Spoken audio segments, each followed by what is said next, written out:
I start right now with your personal and intellectual preoccupations, what they are, and why they are what they are now? Yes, well, I think that the main preoccupation I've had in the last several months, and really crowded everything else out, is my illness, which I thought I had mastered. I mean, mastered intellectually. There's no cure for what I have, so they can keep it at bay, sort of. But I've come to the conclusion that after a whole summer of illness and infections and side effects and I don't know what, that I'm really not going to get better.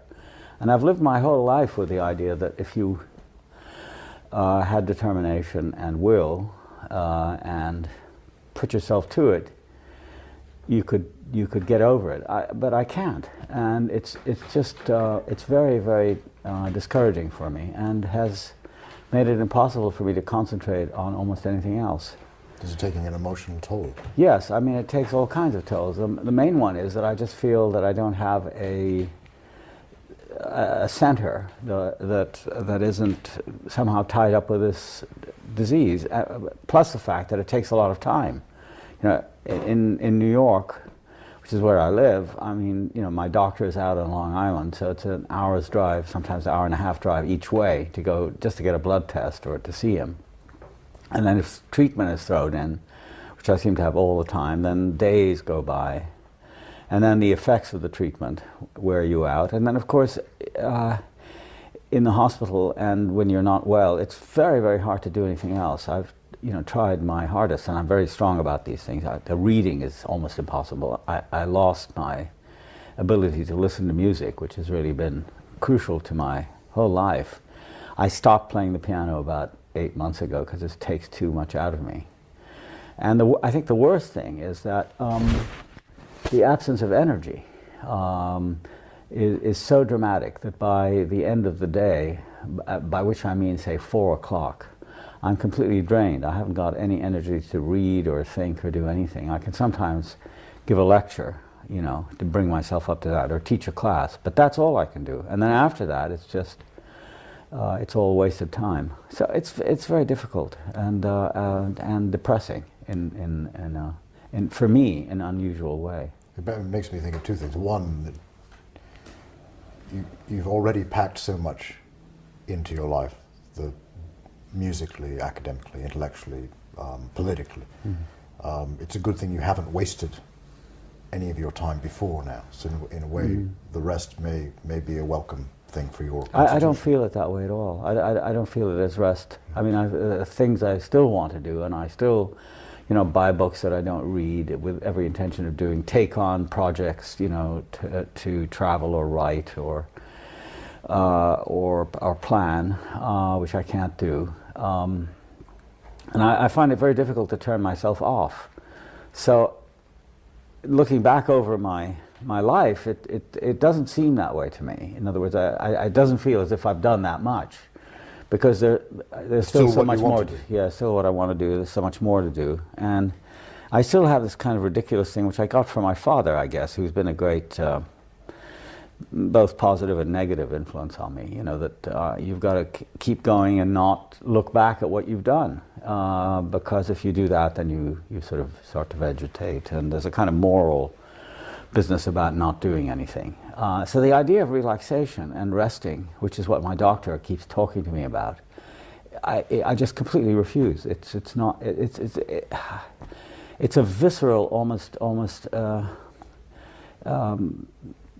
totally physical revulsion from the idea of resting. Well, the second thought that I had in relation to this was also that, and this is the bad thing, mm-hmm. it must be a very frustrating thing, particularly now, because it's a crucial moment in relations between the two places you've been most concerned about, the West and the Arab world. Right. Crucial in that what is happening in the Israeli-occupied territories is at a turning point. Mm. And if the United States goes to war soon against Iraq, the repercussions in the whole Arab world, and the repercussions particularly in Palestine, could be as devastating as 1948 was, which is also a crucial period in your life. And that this inability now to be focused and to be working hard must be particularly difficult for you now? Yeah, well, it actually began, I felt it very strongly on September 11th. I was in New York at the time, and immediately after the 9 or 9:15 events took place, I mean in the morning, I was deluged with phone calls and requests from all the media, but my immediate reaction was I didn't want to do it. I just couldn't get into it. I felt I didn't have the strength.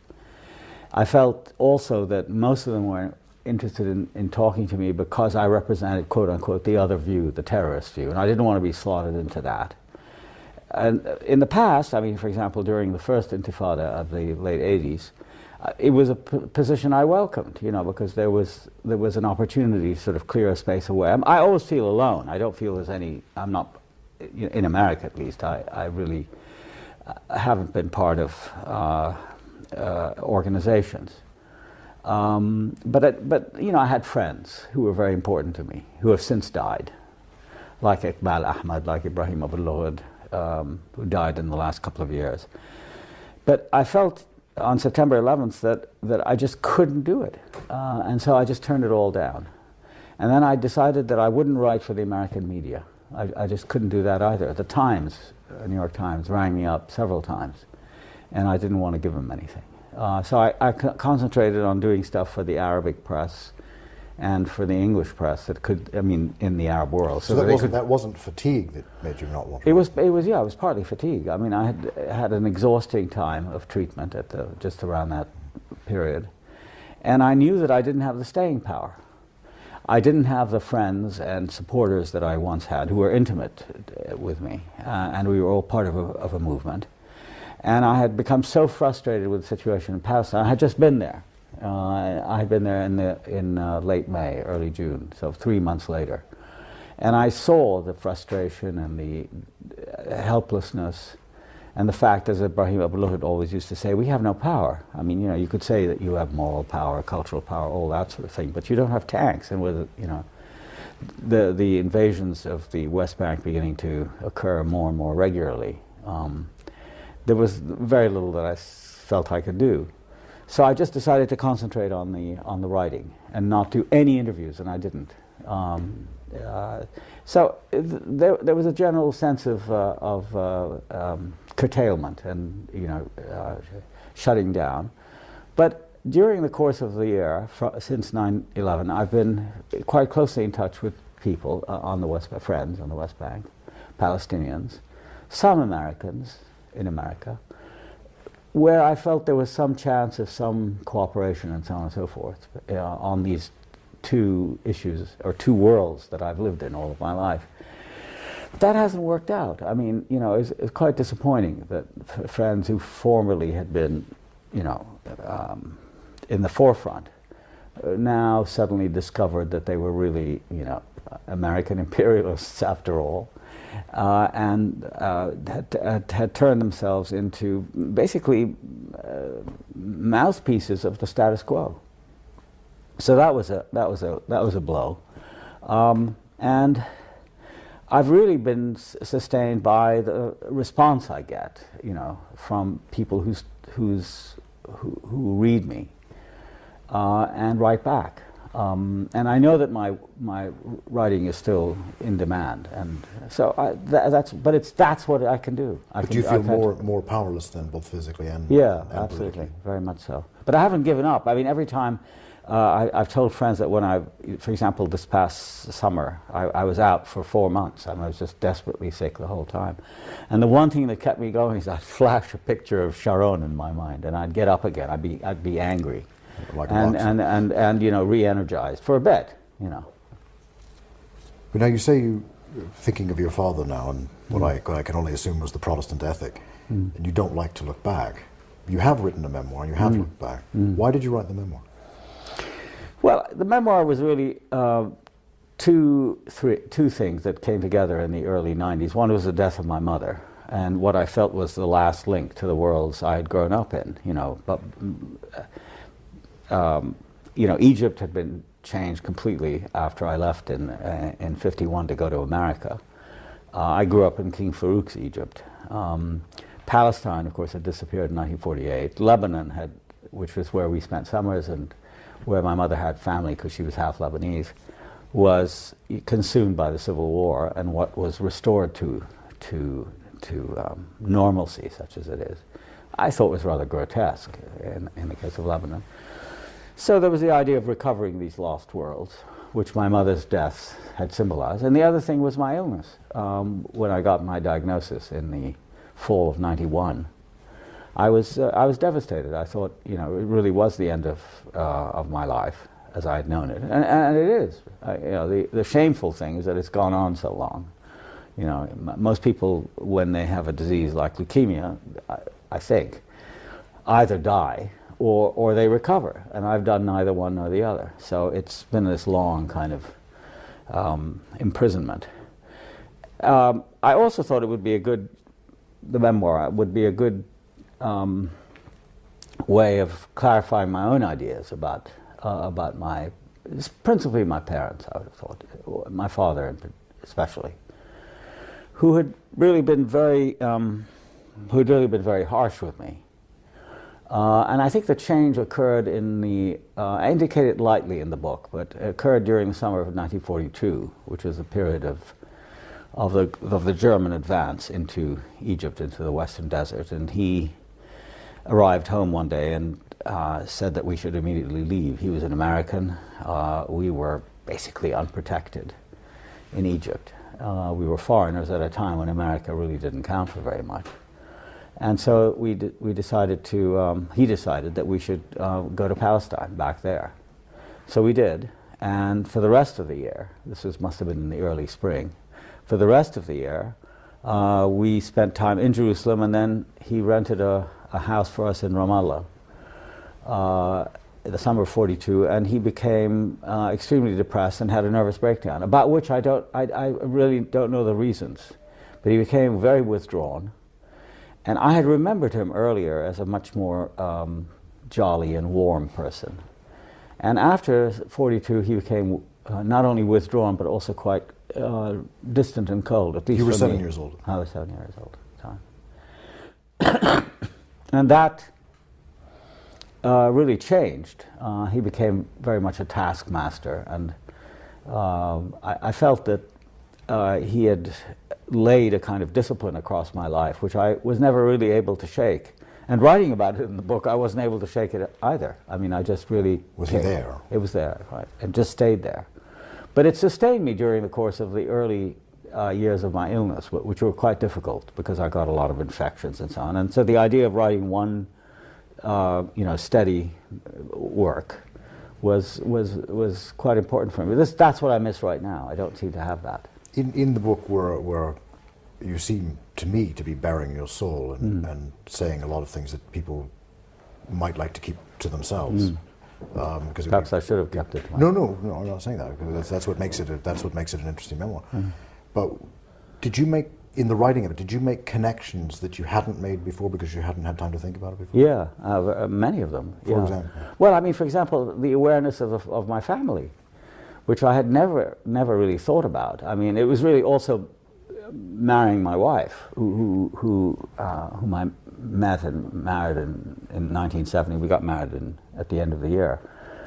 Who comes from a very close-knit, extended family, and mine was exactly the opposite. It was a very tightly knit nuclear family with all sorts of tensions between us, but really very little sense of the others because we lived, in Egypt, especially after '48, and I had no relatives in Egypt at all. Later they dribbled in because of Palestine, but up until that point, none. And so we were quite alone, and I just never thought in terms of uncles and aunts, and they were just not a part of my landscape. Discovering the connections in the course of writing about it, and finding out things that I hadn't known before, like an uncle of mine, my mother's youngest brother, who had been quite a mysterious presence in Egypt after the early '50s, or during the early '50s. I discovered had a whole secret life, which we were completely banned from. So there was a lot about my childhood that had to do with blocking things out, not being allowed to see this, that, and the other thing, and being focused always on duty, on obligations, and that sort of thing. So that was very important, I thought.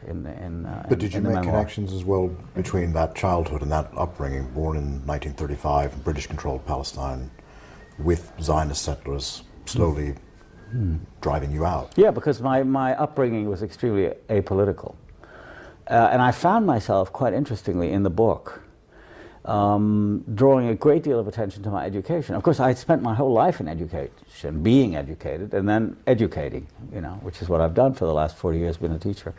But the memoir, in terms of sheer volume, is really about experiences in schools, which were always, to me, without exception, really, that I can ever remember, alien experiences. They had to do with interacting with teachers who spoke a different language, who referred to home in a different way than I could possibly ever do. But I remember in the first school I went to, the Gezira Preparatory School, they would say, "We are going to go home for the summer." And I just wondered what that meant. Where are they going? I mean, and this isn't really my home. I'm not Egyptian, so where's my home, kind of thing.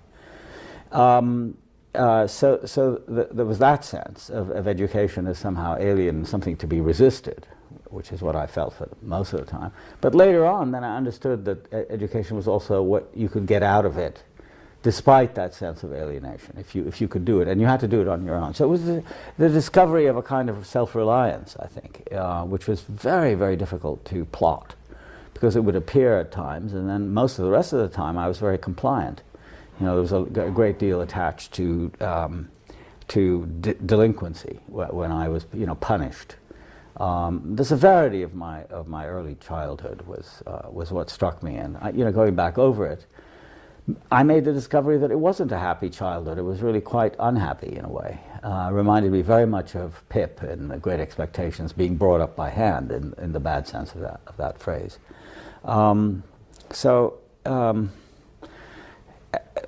Gradually the politics of it became apparent. My hope in the memoir had been, and my determination had been from the beginning, not to write about politics, but to let all the subsequent events appear in the cracks, as it were, of my narrative. And I think they did. I mean, the instability of Egypt during the Farouk years, of which I was completely unconscious. I had no idea. And then the Palestine tragedy, where, again, I remember the Jewish settlers wearing blue shorts and blue shirts, off in the distance. They were always on the horizon. I never came up close to them, except when my father and I went to Misharim in Jerusalem, and seeing them in those black suits, the Hasidics. Yeah, I didn't know who they were. I mean, Jews in my upbringing were either the Hasidics or they were blonde and blue-eyed European. I mean, that there could be another kind of a Jew who wore shorts and were obviously farmers and soldiers and this sort of thing, but always, as I say, on the horizon. So I didn't really know what was happening. I was just too young and probably too old not to have seen some of it and experienced it, and the presence of the British not far from our house in Talbiya, where we would spend time. And I also became aware of the fact that we were very errant. We seemed to wander a lot. I mean, like the whole of a school year was taken up with my 42, with my father's illness and our being away. And then we came back after Al Alamein, so at the end of 42 we came back to Cairo. So there was never any sense of stability. And I was interested in exploring that. And why politics were always left out. And my father just, for example, believed in the fact that he was an American. It was very hard to get him to talk about his past. The main thing that mattered to him was that he was an American citizen. He joined the army. He fought in World War I. And he always regarded leaving America and coming back to Palestine in 1920, which is what he did. So I wanted to, sort of go into all of that. But what's the connection between that boy growing up in colonial Egypt, colonial Palestine, and the man that you became, the academic, the critic, the musician? That's the connection that I'm interested in. How do they play against each other? Well, it was very hard for me to establish a connection because I didn't see it. The one thing that I was able to note, really consistently through my childhood into the present, was my interest in language and in music, and they were almost exclusively connected to my mother.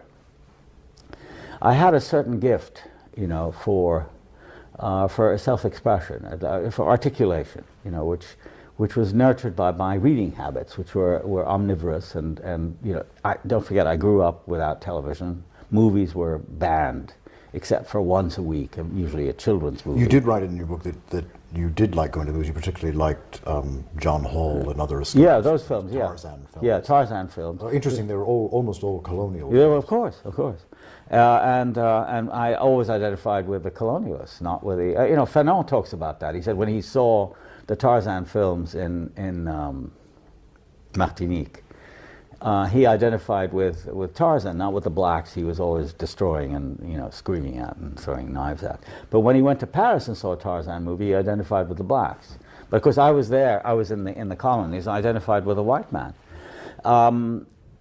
But anyway, those were very rare experiences, you know, once a week, once every 2 weeks, and they were very carefully monitored for quote-unquote children's movies. The rest of the time I was loosed on the library, so I read Defoe and Scott, the English classics. My mother would talk to us about, and sometimes read to us from Arabic novels, about Arabic history by Zaidan, Jerzy Zaidan, who wrote a whole string of kind of Walter Scott novels about Arab history. But mostly in my own reading, it was that, and I developed a feel for the language, which was entirely literary. It had very little to do with the demotic everyday life, which was led in Arabic. And then music, where I think, I don't know, it's probably very vain to say this, but I think I was many years ahead of my time. I had perfect pitch, which I didn't discover until I left home. I mean, I just could hear the notes exactly right, identify them.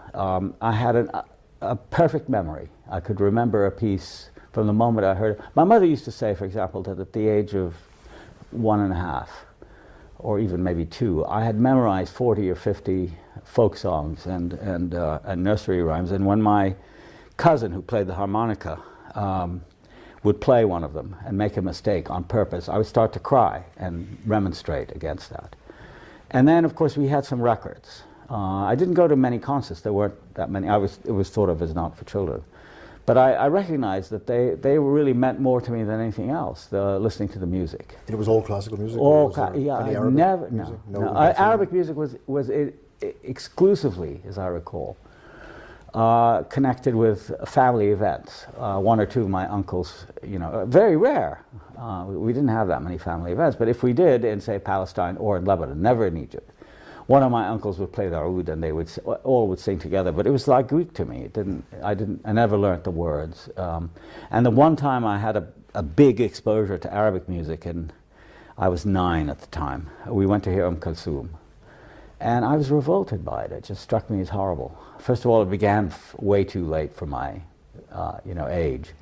9:30 or 9, for a lot of waiting around and just sort of warming up in the orchestra. And she came out, and there was no form to the music that I could identify. It was just repetition with tiny differences in each repetition.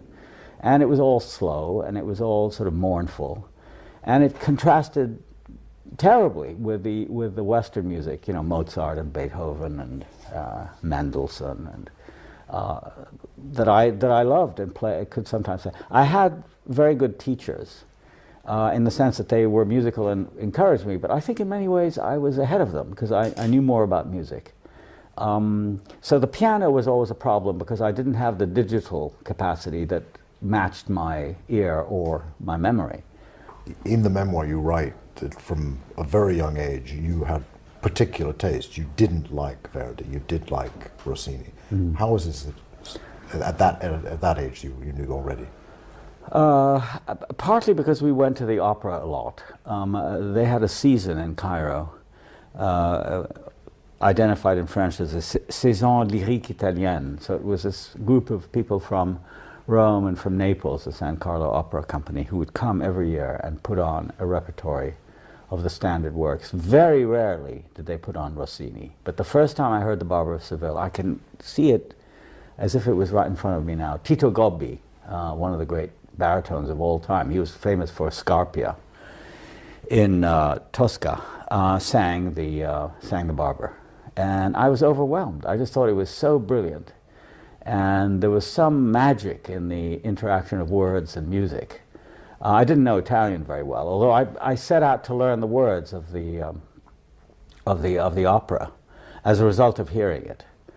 So in a sense, it was the rarity of that. And then, you know, so the one or two performances I saw of the Barber of Seville were completely surrounded by, you know, Rigoletto and Trovatore and Ballo in Maschera and all that stuff. And I just thought the thumping, kind of overly insistent, bloody-minded Verdi, whom as I grew older, you know, I noticed that all the literary people I knew, you know, in my professional life, they all admired Verdi, but you know, because he was a man of the Risorgimento, he was a liberal, he was anti-clerical. And Aida above all, of course, that was the opera they performed all the time.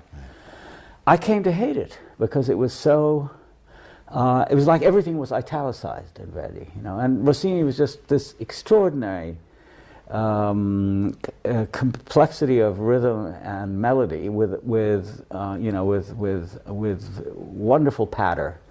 I didn't even know that he had written serious operas, you know, like William Tell that go on, you know, grand operas in the French style. So that was where, and then I made in my own mind connections between Rossini and, let's say, Mozart. I could see that he was in a sense, a child of Mozart. He was somewhat, obviously, younger than he was, but there was a particular kind of, not exactly lightness, because I loved Beethoven too, probably the most, but there was a certain subtlety and rhythmical complexity that I liked. And then when I discovered Bach a little later, Bach was always a kind of a taskmaster at the piano. I mean, it was always hard to play Bach for me. Partly because I wasn't introduced until much later to counterpoint, which, you know, became really a kind of obsession of mine in my later life. But when I became introduced to Bach, then everything, you know, opened up in a quite amazing way. And I felt my musical development was always continuing. And, you know, my friendship with Barenboim, which is, you know, over the last 10 years or so, is part of that. And that's why it's been so satisfying, because it just opens further and further vistas, which I don't have in any other field, you know, except literature. When I discover somebody like Cavafy, you know, it's just out of the, you know, out of the academic development of one's, or professional development of one's own life and mind, you see these quite extraordinary landscapes opening up, and music and literature are the only ones that provide it. There's a kind of sameness to politics, you know, intellectual debate, all the stuff that one lives by. But in those two fields, there's this quite unique kind of unfolding disclosure kind of excitement which has sustained me. This makes me wonder if there's a connection between this and the fact that you became an interpretive artist, not a composer playing the piano, that you were a critic, not a novelist or a poet. You said when you went to the cinema as a child, I luxuriated in the sanctioned freedom to see and not be seen. Is there some, where does that come from? Why did you want to see and not be seen? And also, does that have something to do with the fact that you're a critic and not a novelist, that you are a pianist and not a composer? No, I don't think with that so much, but I mean, I think the idea of performing is something that I find very odd and very strange, and somehow, to me, not really interesting. I mean, I give lots of lectures, which are certainly public occasions with audiences and so on, and I'm quite good at it. But it doesn't really mean that much to me. What really means much more to me is the privacy of my own thought, where I am interacting with something, whether it's a piece of music or a piece of literature, and I've really, in a sense, stopped feeling the difference between what I do as an interpreter and a critic on the one hand, and say a novelist on the other. I mean, I think in many ways they've come together for me. So I don't write fictions with characters, but I see the same kinds of patterns in what I write, whether it's about a novelist or about some concern of mine, because I'm very interested in form. I would say I'm a formalist, and abstractions, patterns that are behind the actual structures of a work of art or a piece of writing or an essay matter to me in a tremendously urgent way. whether it's in music, or in words, or in structures of feeling.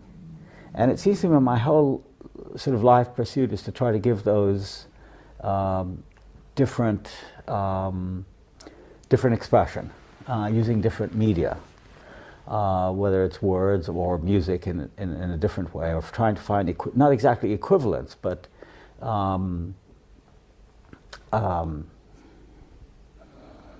to find parallels for them, and to try to sustain them without necessarily reconciling between them. I think it's very, very important for me. In other words, the whole idea of, of narrative is very important for me. Okay, I mean, stories matter a great deal, but it's not the stories that begin at point A and end at point X that I care about. It's the A to X, and then the B to T, and then the C to P, and so on. All the coexistence of all of these things is really what I'm about. And insofar as I can keep them going, I feel there's a connection between words and music and form. Do you take the same view of politics, where you were also a critic rather than formally engaged? Well, because I think there's a particular independence that I've felt in all these realms, which is not quite the same as actually being a political actor. I mean, I feel I am a political actor by virtue of what I've said and written, but not in the formal sense, in the sense of having a position, of having a status. I've never wanted that. I'm interested in how all of your fields of endeavor somehow connect, and I'm particularly interested at this moment in how the music plays into the politics, plays into literary criticism, plays into your intellectual life.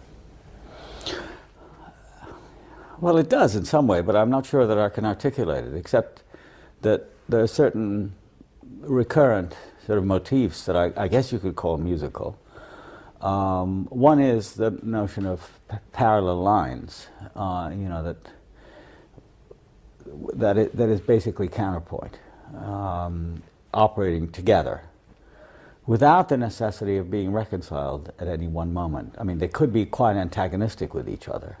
I mean, if you were to freeze a moment in time, let's say in a fugue, you could hear maybe a terrible dissonance.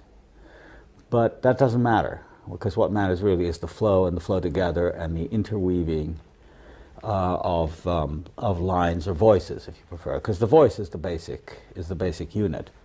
And it's interested me in for example, speech, the way people speak. I hear a dimension which has less to do with the actual substance. Very often there isn't a substance, but just even normal speech patterns in conversation or formal rhetoric that brings to mind other speech patterns that I've heard and somehow retain and play off against each other. And I think a lot of that has to do with the fact that there are many unreconciled strains in one's own life that if you were to try to rationalize them or explain them as to why this and not that and how does this relate to that, you'd say, well, I just can't do it. I mean, there's no way that I know of to reconcile, for example, my interest in literature and my very urgent interest in political events, let's say, especially connected with the Palestinians, which are almost always traumatic, having to do with tragedy and loss and dispossession and torture and that sort of thing. You can't. So you just let them operate. And my capacity, or one's capacity, comes to be like you might say, not exactly an enclosure, but a common space, which for me is the common space of experience. I mean, the main category is human experience. And you can experience it all as a jumble. You can just say, well, it's all happening together in some way. Or you can filter out most of it and say, this is really the important thing. Or you can say, as I do, that they're all there, and your role as a mind, as a intellectual, as an interpreter, in the end is creative to the extent that you allow them to continue, and your role is to also then to sort of see them operating together and allowing them to play off each other, and you record that in some way, so that the canons of understanding, the canons of interpreting, apply in all of these different instances, whether it's music or politics or literature. They have to do with memory, remembering other experiences. They have to do with notions of coexistence, that the world isn't an exclusive place, that there are all these different things occurring at the same time, and human agency or will, that it's up to you, as my father used to say, it's up to you to try to hold them together. And that's where the effort is for me. I never see myself as a solver of problems, or something. When they say, well, now, Edward, they say to me, as a people, we're facing a terrible moment in our history. What's the solution? Give us a program. I can't do that. I've never been. I've had lots of. I distrust that. How old were you when you first went to America, and why did you go to America? I went to America when I was 15, in the late summer of 1951, for what seemed to be two reasons. One was that I had, in the spring of 51, had a bad episode in the school I was then going to in Cairo called Victoria College, where I was very rowdy, it being a moment of great tension between the teachers, who were all English, and the student body, which was all not English. And I was caught being rowdy at one point, put outside the door of the classroom and seen by the headmaster, who the next morning gave us math. He taught math. And it was a 2-hour math class called additional maths. It was trigonometry, I think. And so we were about to take a break between the first and the second period, and he said, Saeed, he said, I saw you outside yesterday. What were you doing outside the door? I said, well, Mr. Lowe, the English teacher, had put me out. He said, yes, I heard. You were misbehaving again. I said, yes. He said, well, we can't have any of that here, so go home. I said, now, sir? He said, yes, now. So I packed up my bag and I went home. And he asked to see my parents and told them that I was, that he would accept me back, but only after a period of 2-3 weeks of being away. At which point I realized that, and my parents I think realized after speaking to him, that my career in that school, in the English system, was really over. And the other thing was that my father had known somebody at the consulate, the American consulate. I had inherited this American citizenship, which meant absolutely nothing to me, because I never really, I was just an American citizen with no connection to America. And he said that I had to live in America for 21 years, for 5 years before I was 21. And since I was, in order 50, to keep the citizenship. In order to keep it. And that turned out to be much later turned out to be unconstitutional. But anyway, so then they suddenly decided, my parents, that I should be sent away to America. And through a man called John Badeau, who was then the head of the American University, later became ambassador to Egypt under Kennedy. He was quite a good friend of my father's. I didn't much care for him. This school was found, Mount Hermon, and so I was sent there. So I really left with a kind of double load. I mean, there was this American citizenship which I was supposed to be preserving, and the other thing was I was, sort of forced out of what I really, in a sense, had known. I mean, I went to an entirely new world, and I don't think I ever really recovered from it. It was like the biggest shock of my life at that point, being away and being in America at the same time. And although I've been there now for over 50 years, I still don't feel I belong there. Yeah, it's very. But it's very bizarre. At that age, at 15, did you, because of growing up in Cairo, summers in Doorshwere in Lebanon, being from Jerusalem, really, yes, did you feel Lebanese, Palestinian, Egyptian, American? I didn't feel any of those. I was no. I mean, everybody in the school, or nearly everybody in the school, made fun of my name. Ed said, "What did he say?" I mean, that was.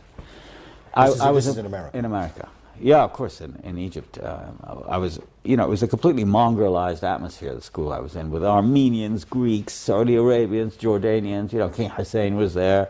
Michel Shalhoub, Amar Sharif was the head boy of the school. We were all. First of all, first names were never used. We were always known by our last names. But in America, I was an oddity. There weren't too many foreign. In fact, I don't think there were any foreign students. I was the only one in the school who had come from abroad, and it was difficult for them to reconcile my facility in music. My education had been much more advanced, although I was kind of a loafer, than the school I was sent to.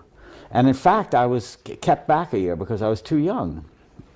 I would have, I left Cairo after having finished the equivalent of 11th grade. And had I entered 12th grade in America, I would have graduated at the age of 16 and gone to university. And so everybody felt that I was too young. So I was made to repeat the junior year, which I did. And it was incredibly simple for me. Maths, I already had 2 years of trigonometry and calculus and this sort of stuff. In English, I had read everything, and to be asked to analyze a play like Macbeth or The Emperor Jones, which was another one that we did in those days, or Sinclair Lewis, it was child's play for me. And French was the language offered, and of course I knew French very well. So I had a very easy time of it academically, and very quickly shot to the top of the school academically. But in other ways, I was floundering the whole time. I mean, and all I could do was to try to retain bits of myself to get through the day. But I was overcome every day by homesickness and longing to be somewhere else. Obviously near my parents. And what my mother gave me, which was a kind of sustaining affirmation, which I didn't get in the school at all. I always felt I was delinquent. Was it a boys' school? Boarding school. Boys' school. Boys. And boarding school. Religious affiliation? There was a lot of chapel. I think it was 5 times a week. It was a school founded by D.L. Moody, the great evangelist, so there was a lot of emphasis on that.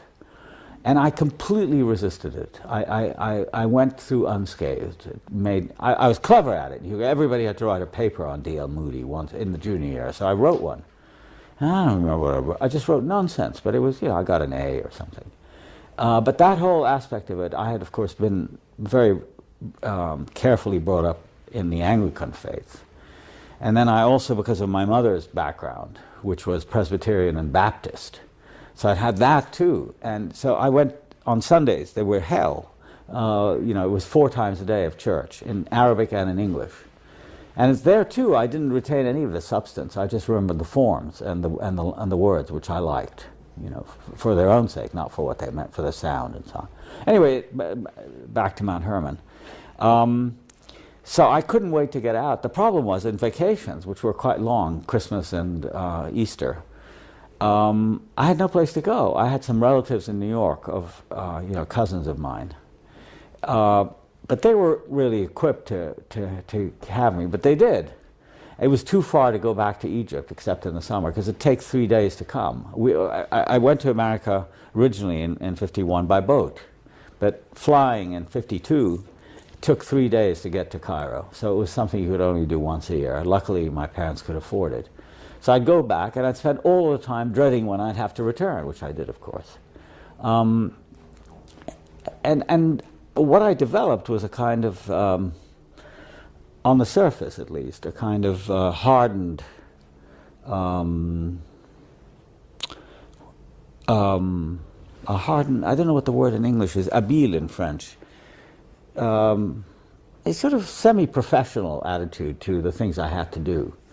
All the time feeling miserable inside, not exactly crying, but regretting one thing or the other, missing my family, missing my room, missing the language, which I didn't hear at all, Arabic, while I was there. And then over time I developed quite a sense of being able to do 2 things simultaneously. to carry on in the school, you know, getting all the things right, and then sort of going my own way underneath that. I mean, there was always another self where I could develop in fields that interested me, like philosophy, which I first became aware of at Mount Hermon through the chaplain. And I first read Kierkegaard when I was at Mount Hermon at the age of 14, and Plato I discovered. So they were always sort of a self-education. And in the formal aspects of education, I just became a pro, as they say. But did that give you great self-confidence? No, not at all. I mean, it's funny, on the surface, I suppose, I carried myself with a certain confidence. But I always felt my insufficiencies and delinquencies, and the fact that I wasn't. My father would, for example, my father came for my graduation from school, from Mount Hermon, in 1953, and I mean, it was a gesture I deeply appreciated. It was very hard for him to come. He wasn't terribly well. He came alone, or with your Came mother? alone. My mother didn't come because I had 4 younger sisters and they couldn't be left. And it was such a long trip. Anyway, he came, and the first sort of question I remember him asking of the teachers, I mean, since it was like a whole day affair, was, how did Edward do? And they'd say, well, he did very well. I mean, he was second or first in the class or something like that. And then he said, yes, but did he do his best? And, you know, most of the times the answer would be, well, not quite really. You know, he could have done better, my father would say. So I always had that feeling, you know. I mean, I don't think he meant it to undercut me, but it impressed me, the fact that there was always something that I hadn't done that I should have done, you know. So, which is, I mean, in the long run, it's a good feeling to have, because then you don't really rest on your achievements and say, well, I've done that. You know, there's always something more to do. I didn't have any social graces, and I was really came from a very repressed background with regard to girls. And Mount Hermon was a co-ed school in the sense that there was a girls' school across the river, affiliated with and part of the same institution, but they were separate. So we would have dates, and you could only have a date on Saturday, and it was miserable. You know, and then I went to Princeton as an undergraduate, and that was a boys' school too. In those days, in the 50s, it was a boys' boarding school with a little country club thrown in, no girls. And there too, I mean, I did very well academically, but my real life was my own. It had to do with music and reading stuff quite outside the formal. Was that an escape, or was it something else? Yeah, sort of. It was sort of an escape. It was the way I could feel independent and not so hemmed in by rules and injunctions and all the rest. I've always had that feeling. Yeah. But you've always stayed in these institutions. I've always stayed in the institutions, and in a way I find that they're restful. I remember in 1992 I was invited by the U.S. Central Command in Tampa, just after the Gulf War, to address them. And I debated as to whether I should go or not, you know. And then my friend Iqbal said, listen, Edward, they want to hear you talk about the Middle East. And I said, yeah, but they're the enemy. He said, yeah, but those are the people you should talk to. He gave me an example of his own, having gone to Iqbal Ahmed. He had gone to speak at West Point during the Vietnam War. And so you shouldn't be afraid of doing it, and it's not if you don't compromise your position. So I did. And I met one of my classmates from Princeton, who was a general in the Marines, and he was in charge of the Pacific Command. He had come all the way to Tampa to hear me. And we were both members of the swimming team. And the thing that I took away from it, aside from the fact that they gave me a wonderful reception and agreed with everything I said, and they said it was just the politicians in Washington who made them do all these terrible things. But the one thing I remember from that experience was how wonderful it was to be in the Army. Or, I mean, in the services, because everything was taken care of for you. You didn't have to worry about... You don't have to wonder what to wear. You don't have to worry about what to wear. It was always pressed for you, especially if you were an officer. There was quite a variety of uniforms, many of them quite beautiful. I've always been very interested in clothes, so that was terrific. And you don't have to worry about reservations and planes. I said, how did you come? He told me, well, I got on a plane. I said, well, from Hawaii, it does seem like He said, well, you know, we have the Air Force, or, you know, there are all these planes. More or less indicating to me that he just got a plane for himself. So I said, he said, when you come to Hawaii, you've got to Honolulu. I've never been there, haven't. He said, you've got to look me up. I said, yeah, well, I'd love to. Give me your card or some way to reach you. So I hadn't seen him in 40 years. So he said, a card? Yeah, of course. And he said, there was this Batman of his who was a colonel who was carrying his briefcase with his cards in them. So I thought that was great. That, reflecting on it, it gave me the idea that in some ways institutions are fantastically useful, like those, the schools, armies, you know, where you don't have to think about all this other stuff. And you can get on with your own. Concentrate on killing people. Well, in their case, in my case, concentrate on making it harder for the ones who do. You know. Has it been very hard for you in your life? Okay, your family were Protestants, so detribalized in Levantine terms, no longer belonging to one of the conventional... Yeah, Orthodox, Greek Orthodox. So they left that, so they're already cut off. Yeah. Then you're cut off from Palestine in 48, cut off from Cairo and your entire family in 51, in this strange new world. Where did you go for sustenance, for a company, for support? Because I know in the Middle East particularly, people don't think of themselves as individuals. They think of themselves as parts of something. Yeah, I didn't have much of that. I didn't think I was part of a larger whole. So a lot of the time I was developing a kind of independence of my own, as I said, outside my main identity, which was, as I grew older, you know, I became a professor and a scholar, and so on and so forth. But I always had this other life, which allowed me to make connections with people. I mean, as I saw, it was useful or pleasurable for me. It's a kind of great luxury. Many years ago, I devised this scheme. It's a verbal one, where the difference between filiation and affiliation. Where filiation is, you know, what you get from your inheritance and your background, and, you know, being a son, which is what I was. Affiliation are connections you make when the others sort of fail or break down. And since that filiation for me had always been a problem, I really spent a lot more time affiliating, making connections with people through my work, through politics, always across lines, you know, with people who were quite different from me, and intellectually, people who were at the opposite extreme. I mean, that's the greatest pleasure of all, you know. People whom in everyday life, for example, I would have nothing to do with because it'd be so reactionary.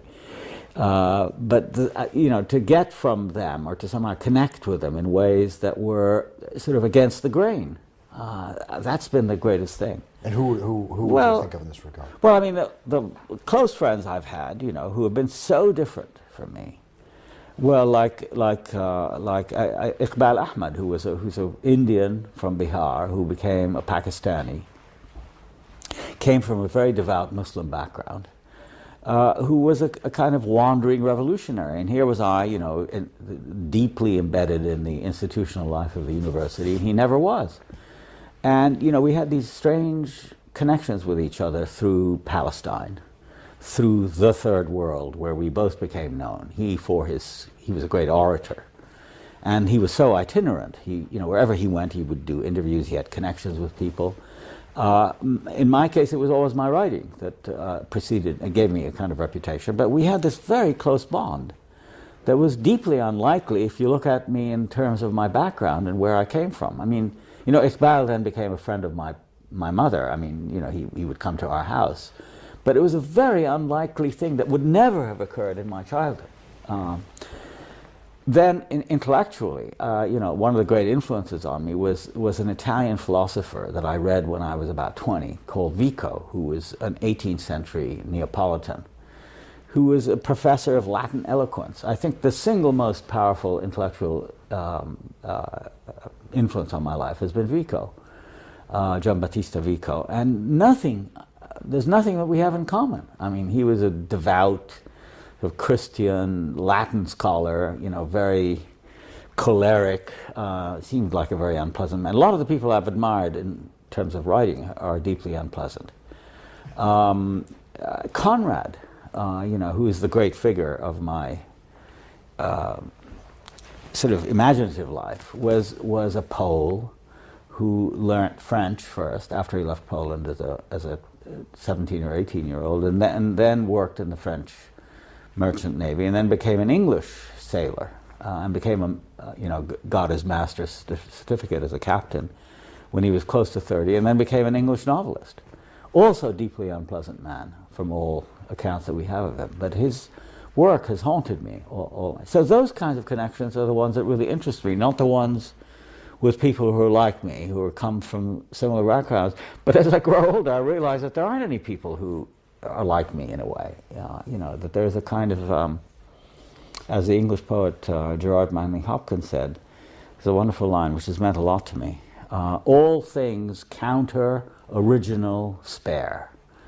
And I've tried to maintain that view of things, that where everything is original, and I've sought it out rather than trying to find likes. It's the unlikes, and the asymmetrical, and the unreconciled, which is also the core of the counterpoint, I think, the idea of the counterpoint. With this richness of friendships and of interest, would it be fair to say that you really don't have any regrets about not having been able to stay in Palestine and not having been able to stay in Cairo and not being confined to that society from which you came? Yeah, I don't have any regrets.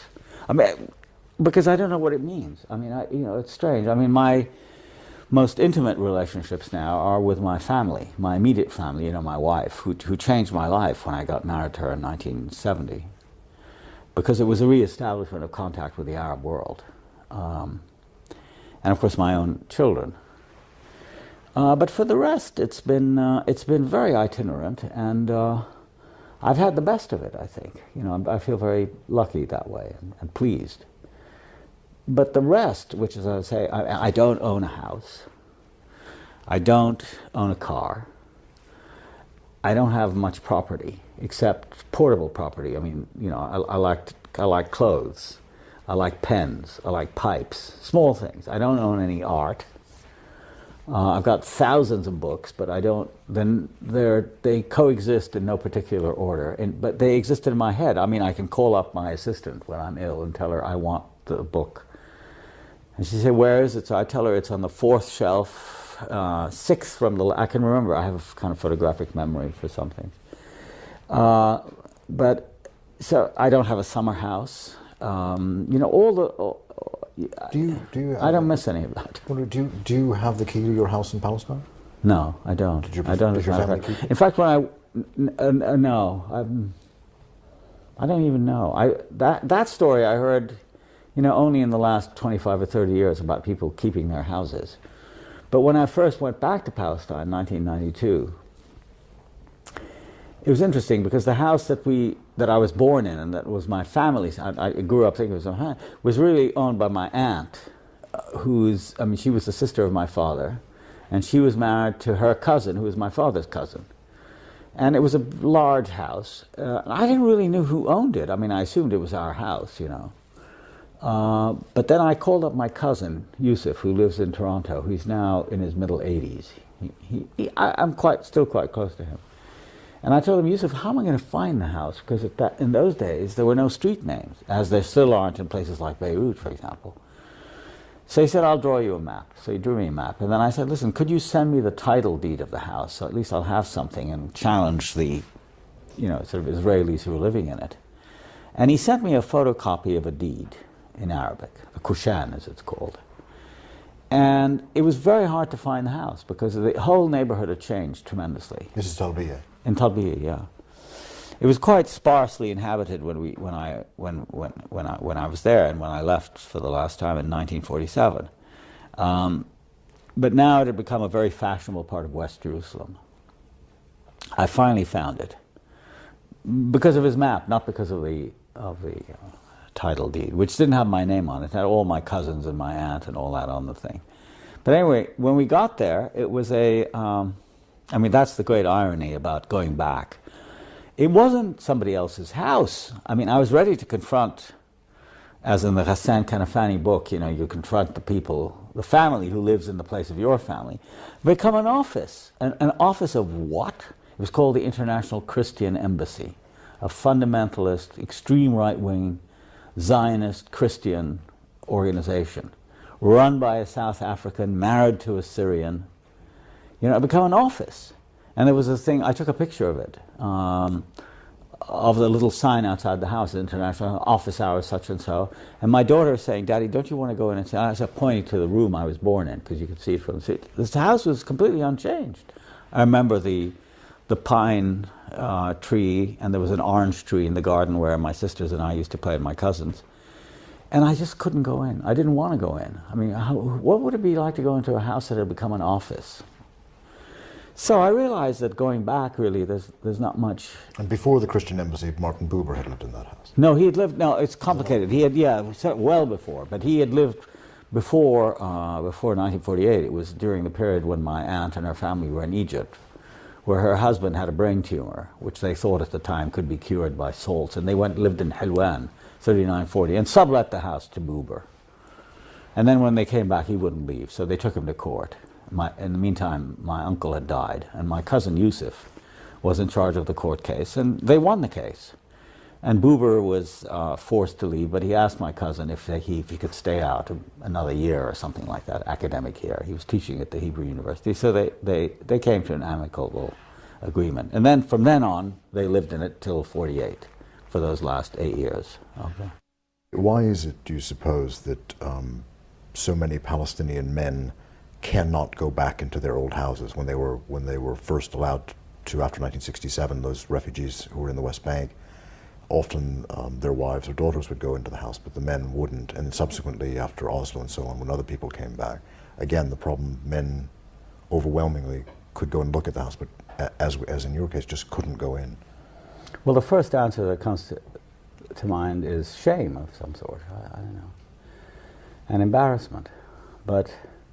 A friend said that another reason is probably that it's some form of etiquette, that it's the woman who does the visiting usually in Arab culture and feels more easy about doing it.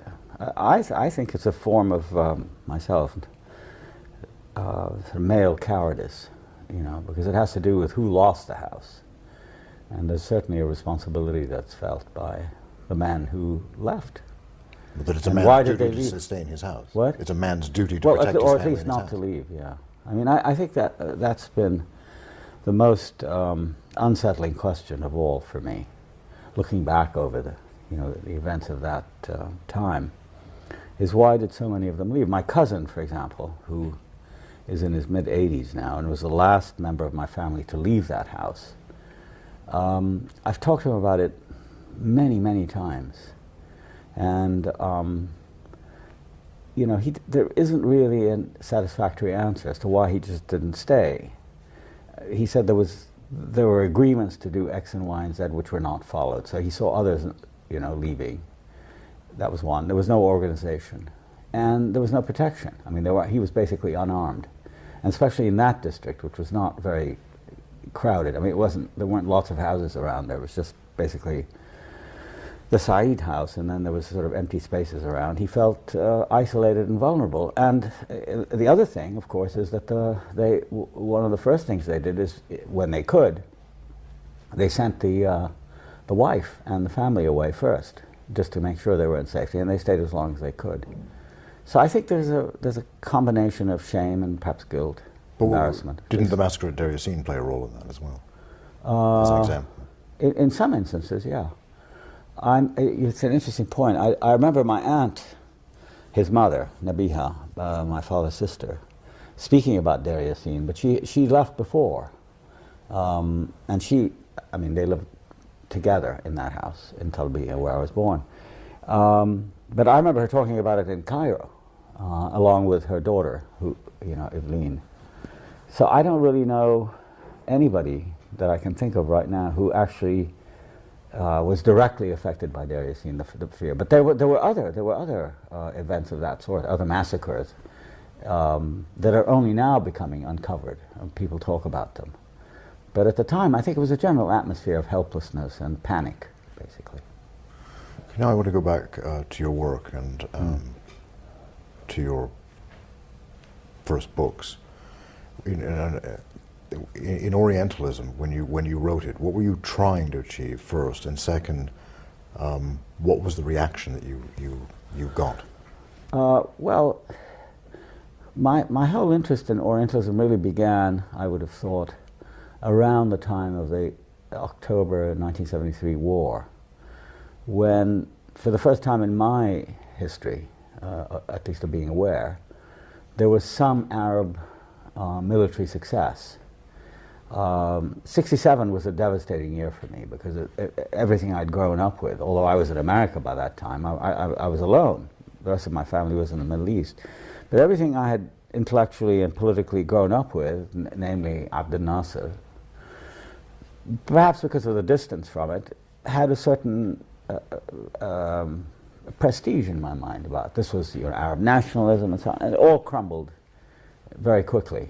And worse, in being in New York at the time, there was a sense of triumphalism, which appeared for the first time in not just amongst Jews, but amongst everybody, where you'd walk down the street and people would say, "How are we doing?" And it was always understood that it was Israel, the plucky little state about to be overwhelmed, but winning this tremendous victory.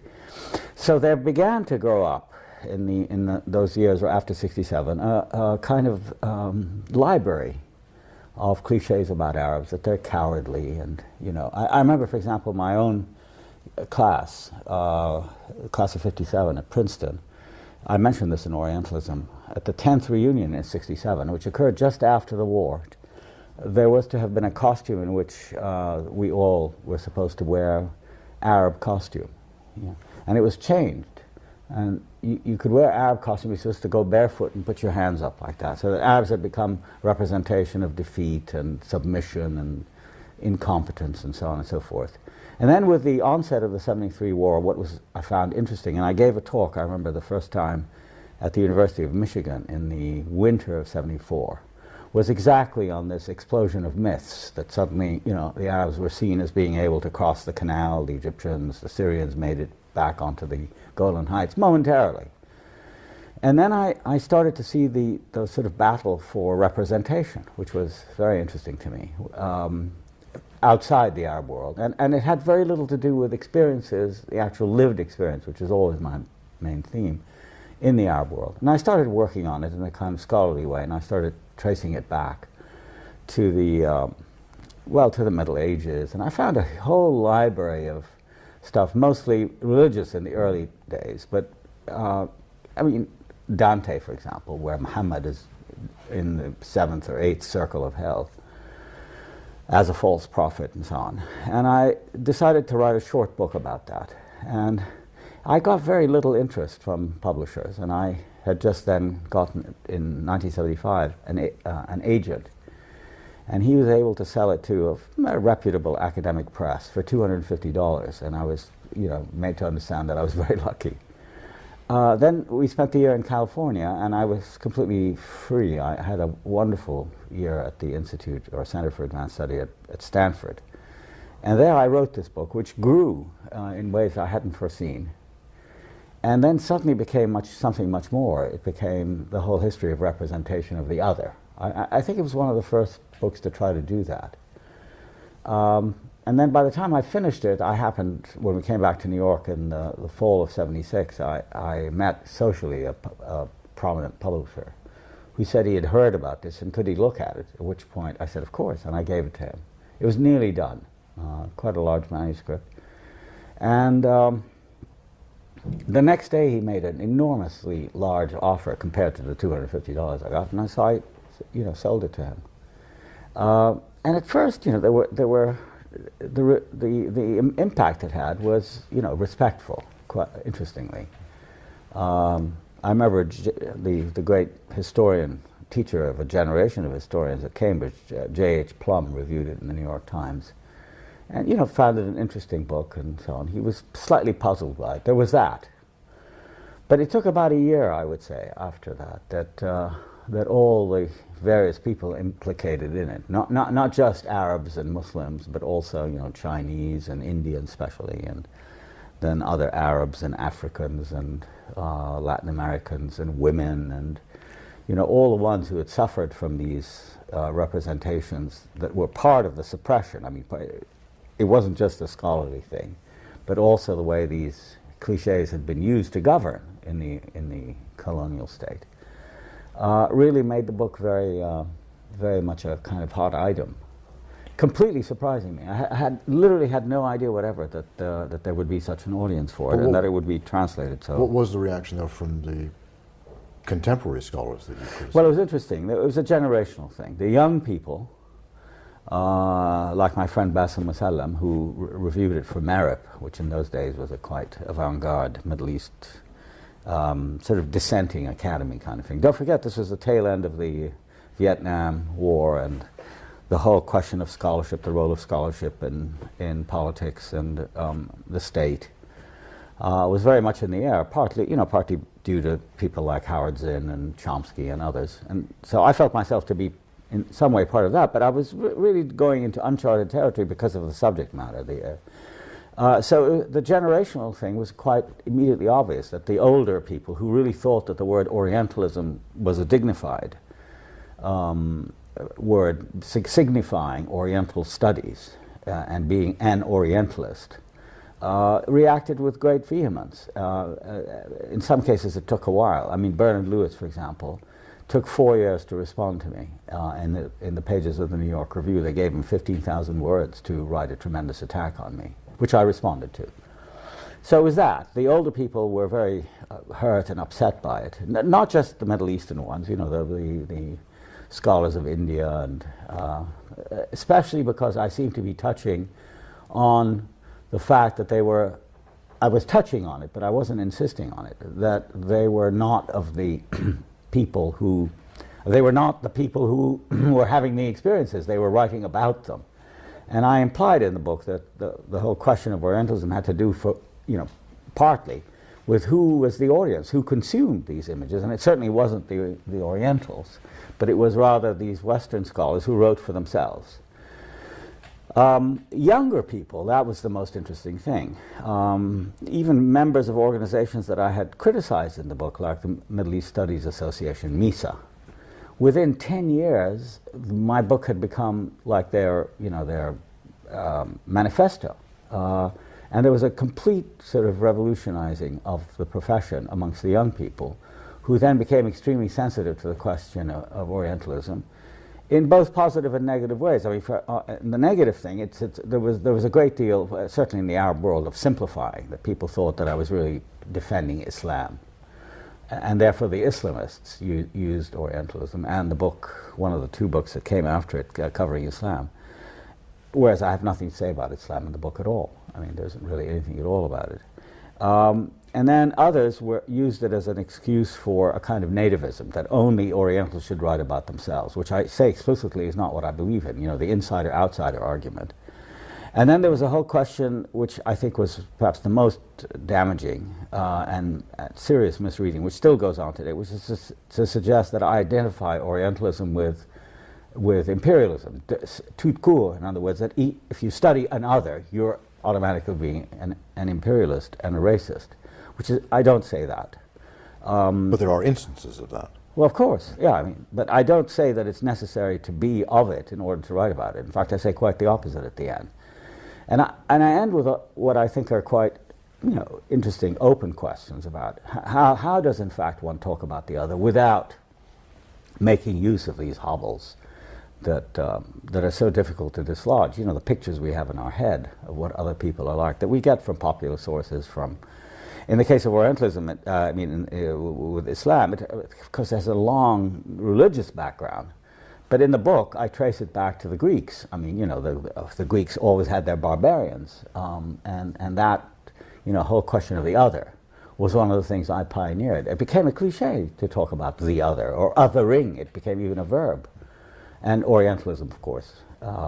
What's the core thesis? What is it you were saying Orientalists were doing? Well, I made a distinction between two things, really three, but one was the whole question of this division of the world into Orient and Occident. I said that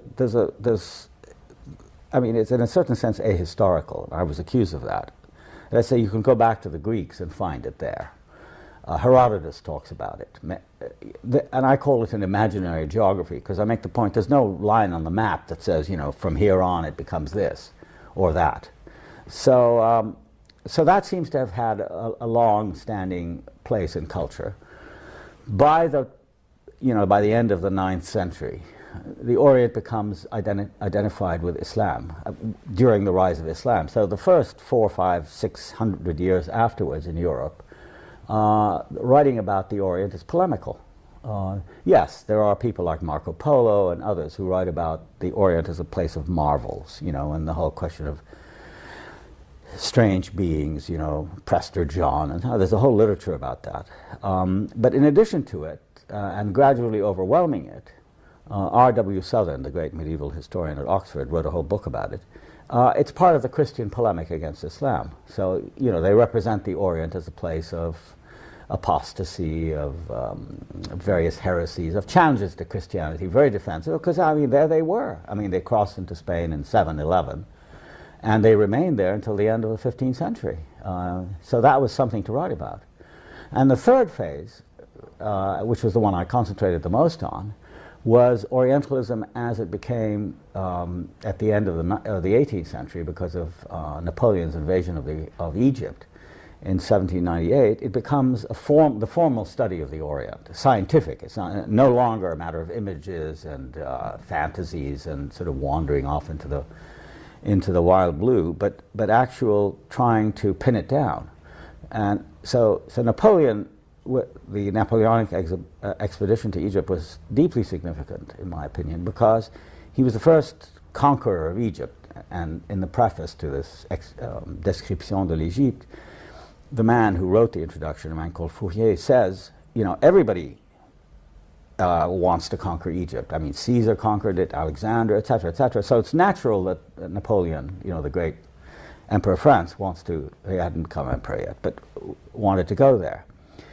But the difference between Bonaparte and all the others is that he took with him a team of scientists, archaeologists, biologists, anthropologists, or the equivalent thereof, and those linguists, of course. And as a result of his stay in Egypt, which wasn't very long, they stayed. They produced this immense book called the Description de l'Égypte, the idea being to take Egypt out of its sort of amorphous, distant state and make it a kind of object of European scrutiny and study.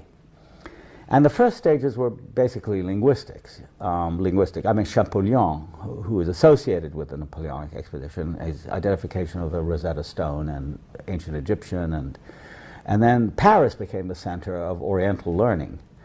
So it was mainly linguistics, so you get down the languages. And then around that comes the whole question of the mores of the people, ethnographic observation. And I call it all textual because a lot of it had to do with writing it down, whereas before it had been legend and lore and this sort of thing. It becomes more and more formalized. And it leads to not only linguistics, but comparative linguistics on the origin of languages. And it becomes a university and academic subject. It becomes, in effect, the main reference point for later travelers. The example I give that's fantastically interesting is Gérard de Nerval, who was a great French poet who went to Syria in the 1840s. Voyage en Orient. And I was reading along in it. I remember this so clearly. Reading what I thought was a description of Syria, but it seemed like a Syria I'd never seen before. And in fact, it turned out it was Egypt he was talking about, because he had read Lane and half memorized the book, Lane's mores and customs of the modern Egyptians, and internalized that. And that became the reference point, not what he actually saw.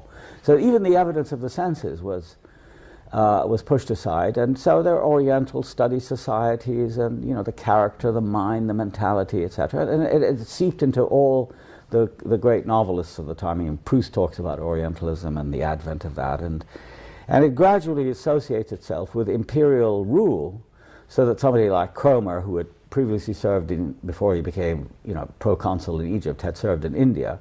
The Orient really became, again, an indistinguishable place because it's all the same. They can't think, they can't tell the truth, they can't walk in a straight line, they hate walking on the pavement, this sort of thing, the Orientals.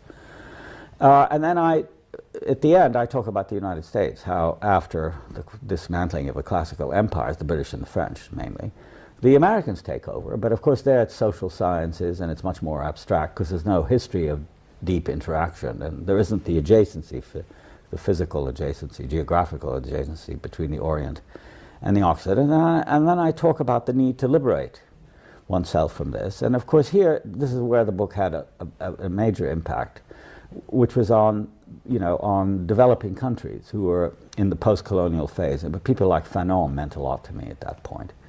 And so the liberation of the mind, not just of the Islamic or Arab or Oriental mind, but also of the Western scholar, I felt, could be liberated by this sort of study. I think that's the most important part of the book. And were you writing, and I hate to put it this way, but were you writing as an Occidental or as an Oriental? I don't really know. I mean, certainly my training, and I was trained as a comparatist. I remember one of the most, to me, satisfying letters I got was from my old Harvard professor, Harry Levin, who is a known comparatist, probably the best known comparatist in America. When I sent him the book, he said, you know, this really justifies or somehow fulfills the mission of the comparatist better than anything I've seen, you know, because I talk about literature a lot in the book. It's not attacking people. I mean, this caricature of what people say I've done has stayed with the book too long. It's become a term of abuse, as Albert Hourani said. And I can't be blamed for that, because a lot of the book is, you know, very minute analyses of texts, literary texts mostly. So I think in that respect I was writing as a Western scholar. But the driving force of the book, as exactly Hourani himself said in a review that he wrote of the book, which he found somewhat mystifying, was that you might say the animus in the book derived from the tremendous gap I felt between these accounts of the Orient that were Western accounts from the outside and my own experience. There was no correspondence between them at all. They were saying things about me and others like me that really never rendered our reality or our experience in any intelligible way. And wasn't there underlying assumption, though, that you couldn't represent yourselves? You know, there was that. Of course, that was the epigraph of the book. I mean, they cannot be represented, they must be represented. They cannot represent themselves, they must be represented. It came from Marx, from the 18th Brumaire. And this period also corresponded to a time when, having for many years myself been alienated, you know, educated alienated in America. In the early 70s, well, I got married for the second time in 1970 to a Middle Eastern woman, Mariam, an Arab woman. And I had a sabbatical in Beirut. This is very important to This is when we met. What? This is when we met, when you had This is when we met, exactly. We met in Beirut in 1972. I was there. You were lecturing on Foucault. I gave one lecture on Foucault, that's right. But what I was really doing, which you may not have known, was I was being re-educated or re-educating myself through tutorials on a daily basis with our friend, my father's old friend, a retired professor of Semitic languages at AUB, Anis Freha. And I would go to him literally every day, 7 days a week, for 3 hours, from 7 to 10 in the morning. He was an early riser. For Arabic? What? For Arabic. And I studied Arabic from the start, you know, which I'd never, I mean, I'd had it, I suppose, but I'd forgotten it or it had been pushed aside. And I focused on, first on philology, so I learned all the principles in a comparative perspective, because he knew Hebrew and Aramaic and so on.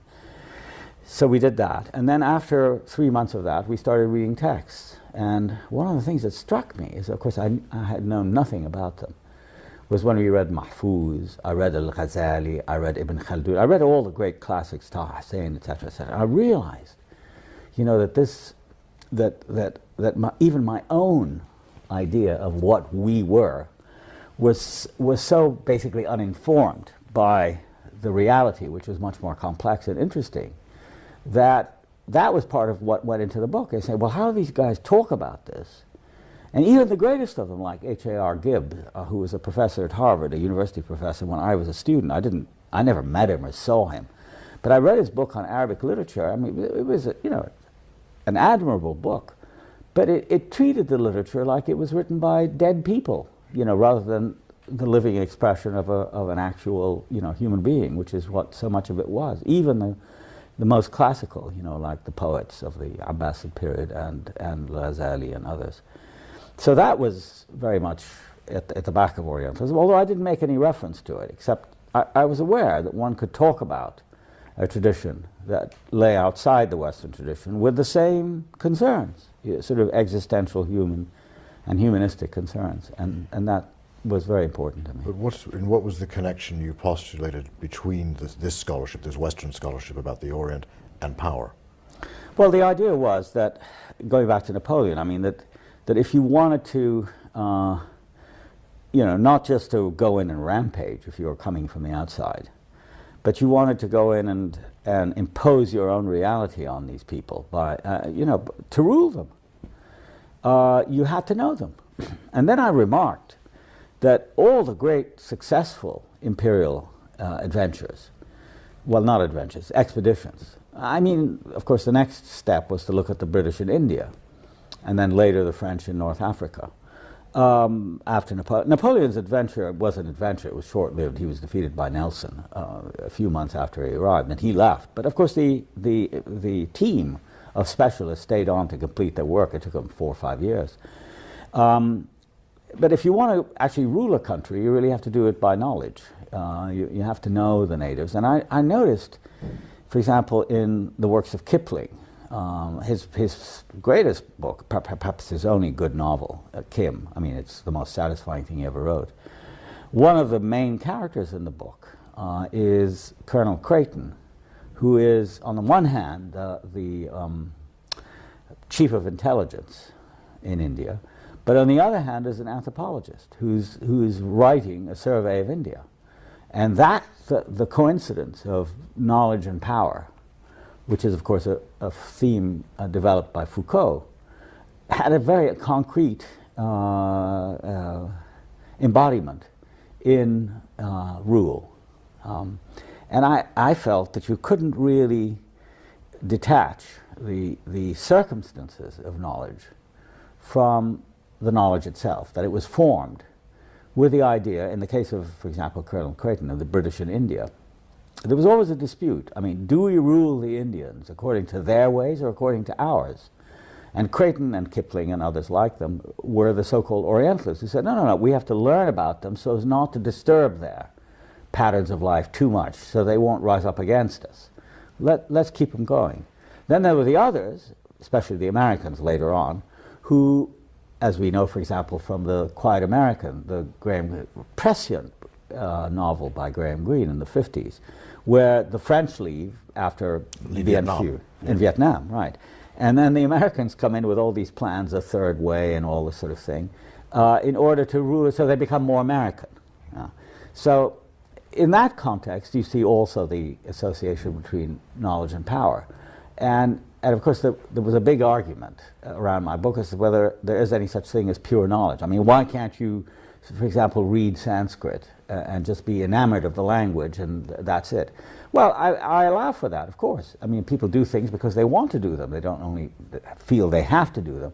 But as I try to show, the context, certainly in America, which is the America I grew up in the Cold War period, was very much circumscribed by questions of competition with the Soviet Union, so that the study of Arabic, for example, or the study of Russian, but certainly of the Eastern languages, was tied up with questions of national security. An act was actually passed to encourage the study of languages like Arabic and fund them to enhance American security. So, there's no you could love the language, but the framework is very powerful and impinging. And all I thought was to make people aware of it, that's all. I didn't have any particular thesis about how you should study, but that was later people. I mean, they tried to do that. In other words, liberating Orientalism from that kind of framework. Do you see that in the scholarship now with the discussion of America's proposed invasion of Iraq?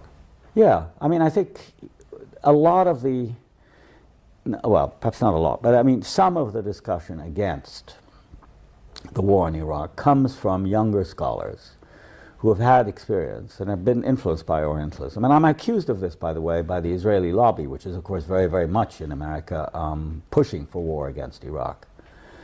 That there is a country called Iraq, that it has traditions, it has people. I mean, of course, it has Saddam Hussein, who's a terrible villain, etc., etc. But there is a society, there is a fabric, there are people. And that these are, that their existential realities taken into consideration. And all of these people, insofar as they know something about Iraq, have been influenced by the kind of questions I raised in Orientalism, 25 years ago. But in general, the other part of what I was trying to do in a later book connected to Orientalism, namely covering Islam, which came out 2 years later, and the question of Palestine, I realized how hopeless it is to change the mass media. In other words, you could have effect on scholars and intellectuals who may or may not agree with you, but at least there is some debate there. With the mass media, it became impossible because the constrictions of pictures and representations increased over time. It's as if, the kind of thing I and many other people after me wrote had no effect whatever. We were back to the demonization of Islam, and the other became the foreign devil, and that whole arsenal of things. And that's what's mobilizing the country. And now, because of the Bush administration, there's a very heavy Christian infusion, the right-wing Christians who think that these are the enemies of, Pat Robertson said, Islam is a violent religion and Muhammad was an imposter. I mean, those are medieval arguments about the man. So that even as a secular person, which I am, I found them, impoverishing and terribly reductive. In Orientalism, in what way does visual art historically fit into the scheme? I was very struck by the pictorial representations of the Orient. Actually, before I wrote the book, I remember seeing a painting by Jérôme I'd never heard of in the Clark Museum in Williamstown, Massachusetts, when I was there in the late 60s, quite by chance. And I was sort of bowled over because of its representation of an Orient that I've never seen, and probably it even outdid the Orientalist films that I grew up on, like the Arabian Nights and the films with Sabu and John Hall and Maria Montesiva Baghdad, all that stuff, which played in Cairo and Palestine, I remember, with great regularity, and they were among the favorite things that we could see because they were so romantic and so colorful. So the first thing was the color. These very rich blues and purples and sand colors, no trace of dust in any Orientalist painting I ever saw, which is what was the big element in our lives, was the dust. And then, of course, the people were fantastically overstated. It was like every one of them was in italics, just tremendous mustaches and great bournouses and robes and sitting alongside nakedness, of I thought rather prurient kind. And the painting that became the cover of Orientalism was this Jérôme called The Snake Charmer, which is really about a boy, whose back is to the viewer, with a snake, a naked boy, and a group of what can only be described as dirty old men sitting against the wall of this clearly Oriental building, Arabic building, with Arabic inscription on it. It took me quite a while to realize that the Arabic was not Arabic. It looked like Arabic, but it wasn't actually Arabic. It was gibberish. Yeah, it was gibberish. But it was a fantastically, it's the kind of thing you wouldn't even think twice about, but because I kept coming back to it, so it was my bad Arabic, I couldn't, because it's in a kind of script that's difficult to read. But then I realized that it really wasn't Arabic. But it had this realistic effect on the other hand. So that's why they had such a big market. They actually, Jérôme actually did live in North Africa. But they became generic paintings. It didn't matter where you were, whether you were representing Egypt or North Africa or Syria or the Gulf. That was the type, and it dealt in types.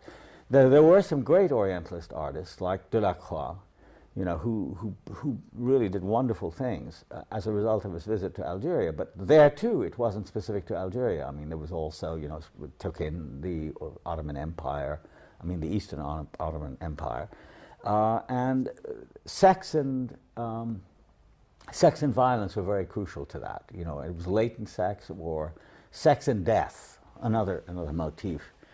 And I thought, that it was really astonishing that the people of my generation began to admire this particular kind of art. It was so removed from, you know, the rather sordid realities of our present day Arab world, that over time, perhaps partly because of my book, the Orientalists became very valuable items in Arab houses. I mean, wealthy Gulf people who'd come to London in the 70s and the 80s bought them all up.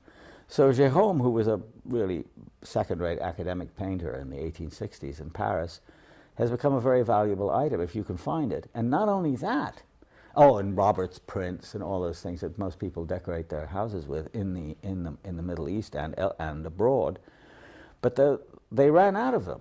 I mean, there aren't that many of them around. Well, the David Roberts prints were all in books. Well, they're in books, but then they were reproduced. Cut up. Yeah, cut up and yeah. But I'm talking about the color. You know, the great academic Orientalist painting, that they developed a kind of thriving market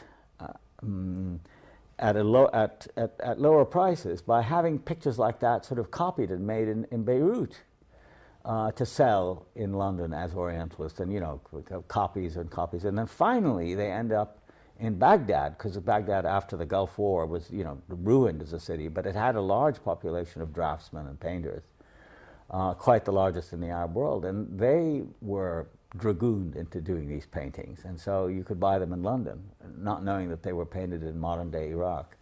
And then that became outstripped by a larger volume of these paintings done now in China. You know, with obviously inflected a bit with Chinese features, but the same scenes. You know, snake charmers and harems and odalisques and you know, yeah, exactly. Ingres was another one of these painters. Yeah, it's quite a story, but the attachment. What sense do you make of it? Well, I mean, it's the Orient that sort of goes. It's sort of a surrealistic or hyper-real Orient, the Orient we would like to have. I mean, even as Orientals. It's a kind of two-way street. It's not just for Western consumption, because it's consumed by Orientals who want the same glamour and romance, which underlines the case for its totally imaginary status. It doesn't have any veridic status at all. It's you know, the fantasies of the imagination. And do you find the same fantasy in the novels of the period? Oh, absolutely. Very much so. Early Sherlock Holmes, I mean, you know, A Sign of Four. Although India itself isn't represented except as it's told to a story. It's all about that kind of Orient, and Pierre Loti, the French novelist of the late 19th and early 20th century. And on it goes. I mean, you see it in Malraux, you see it in Gide, and a lot of it is associated with the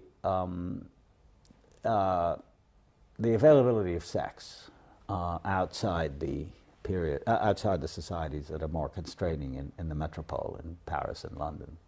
So but isn't this the Oriental being portrayed as object? Yeah, object always either object for projecting fantasies, object of desire, right, that is available, absolutely, that is subjected to a more powerful realm. Yeah, I mean, the thing about all this art is that the spectator feels like a voyeur, sort of looking in on scenes of intimacy and display that reach their kind of sort of middle-class apogee.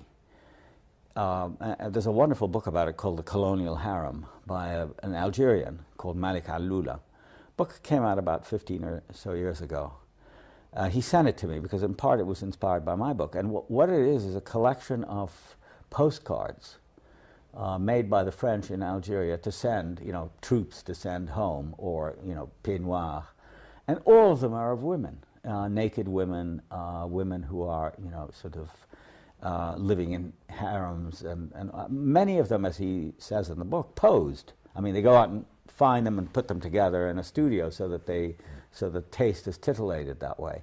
Yeah, and that's the complete objectivization and sort of consumer quality of the Orient in a very vulgar way. And of course, Hollywood movies play to that. I mean, Rudolph Valentino and the Sheikh, or the Sheik as it's called, comes out of the same thing, as does, for example, the novels of Edgar Rice Burroughs. I mean, Tarzan. There's a I think the third or fourth of the Tarzan novels is about. It's called The Son of Tarzan, and it's where Greystoke, who's an English lord, actually goes to North Africa and befriends or is befriended by a dancer from the harem in Algeria. And has nothing to do, any more than the novels have to do with Africa, it's nothing to do with it, but it's hooking on to this fantastically rich and seemingly unending stream of fantasies. Yeah, Which the Orient itself, you know, begins to consume. Yeah, of course. and accept. And well, I don't know, accept, but certainly. But does it do what we're calling Orientals or Arabs or other people in the East? Yeah. Do they come to see themselves in these terms that were portrayed by No, others? only I think it's a class thing. I think it's a middle class fantasy of what you put on your walls. I mean, if you have a kind of bourgeois home, but amongst people like Marxists, people connected with obviously with women's movements, feminism, with the Islamic movements, these are all anathema because they traduce the reality and are very vigorously attacked. I think one should take them with a sense of humor because they're really much more revelatory of the people who produce them than they are of anything else. Now, from Orientalism to cultural imperialism, there was a lot of time it elapsed. You read the criticism of the first book and so on. In what way does it develop the original themes, and in what ways does it advance them? Is it an advance upon them? Well, in two ways. One, they were written about 14 years apart. I mean, Orientalism came out in 78, Culture and Imperialism in 92. In the meantime, I had written about 6 or 7 or maybe even 8 books on subjects having to do with Palestine, on technical literary theory and criticism, developing issues that I'd raised in Orientalism, which was really quite barren of machinery, critical machinery. I didn't go into, but I did in this. For example, a book I wrote in '83 called "The World, the Text, and the Critic." I also worked with images in a book I wrote with the photographer Jean Moore. And I worked on the history of the intellectual in the Rees lectures I gave in the early 90s. So I had a lot of different concerns. I also wrote a book about music. But then I felt it was because I was very concerned with the aftermath of Orientalism that I wanted to expand it, first of all, to include other regions of the world where representation and rule, or knowledge and power, if you like, went together. So I talked, in Culture and Imperialism, I talked about Africa and India and other places where there had been the Caribbean and so on. And the second thing that I didn't do in Orientalism, I just tried to present the case, for this manipulation of a complex reality for the purposes of not just of consumption, but also of domination. But in Culture and Imperialism, I took the next step, which is to see, well, why did I think, I asked myself the question, why did I think that Orientals had simply accepted it passively? That was the impression I gave in Orientalism. But I realized then that by my writing the book, I had obviously tried to resist it. And I became very interested in the history of resistance. And that was a second addition to Orientalism, which was to look at opposition, both at home. There were dissenting writers and intellectuals and activists who always, and that was a major discovery, who always took their lead from the colonies themselves. In other words, that when there was a national movement in India, when the Congress Party was founded in 1880, then you start getting echoes of that in British society at home. That I found very interesting, the formations of anti-colonial movements, which happened all over the world, where, by the end of the 19th century, the European empires controlled 85% of the world, so it's impossible that everybody was just submitting blindly to it. And I found also tremendously interesting the reflection of one region on another. For example, Ireland, about which I say a lot in Culture and Imperialism, I didn't even talk about in Orientalism, but Ireland and the Caribbean, Jamaica in particular, became identified with each other in the European mind. There's a wonderful Daumier print where two of his, sarcastic lawyers, I think in the 1860s, just around the time of the Governor Eyre controversy, are saying one to the other, said, "Oh, look at the Jamaicans, how much trouble they cost," and the other one saying how much the Irish are giving the British trouble at the same time. And the first one responds, "Yeah, but they're all niggers together. Ils sont tous des nègres," he says.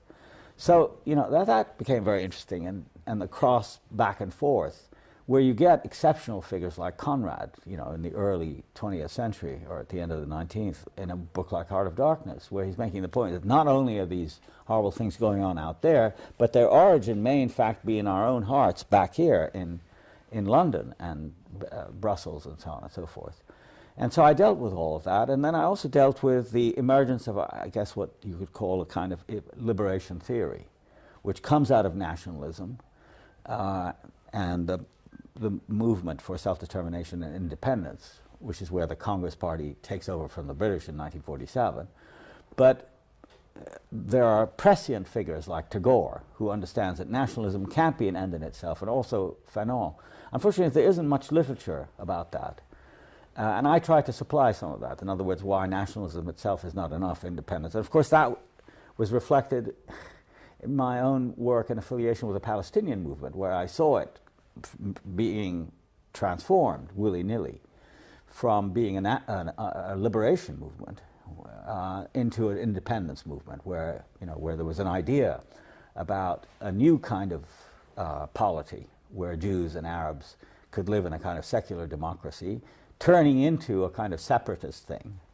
And the Lebanese Civil War and the struggles between India and Pakistan and the Irish North-South thing, and I began to be aware of the history of partition as an imperial scheme. All of that is, of course, fed into cultured imperialism, which it wasn't in Orientalism. And also, you've written there and elsewhere on the role of the intellectual in all this, and which is often detrimental or subservient to power, as opposed to the duty of the intellectual, not to betray the people that he should be speaking on behalf of, the real people he should be speaking on behalf of. With that in mind, I remember that in America, the United States' first imperial adventures in the Philippines, when it was conquering the Filipinos, something came into being called the Anti-Imperialist League, which many, William James, Mark Twain, many American intellectuals joined. At this time, with America's monopoly on world power, why isn't there an intellectual equivalent to the Anti-Imperialist League at that time? It's a very good question. And the last part of culture and imperialism, I talk about that. I talk about America and the absence of a long dissenting tradition, or at least one that sustains itself into national politics. I came to the conclusion in America, because of its size, because of the tremendously constraining power of the two parties, that political activity had been channeled into, to my mind, very conventional kinds of politics, which rapidly became the politics of special interests. And Republican Democrats, really, that didn't matter. And there was a kind of almost lackadaisical, haphazard assumption of imperial power that occurs. I used to think it occurred around the time of World War II, after the demise of the French and British empires, and the others later, the Dutch and the Belgian and all that.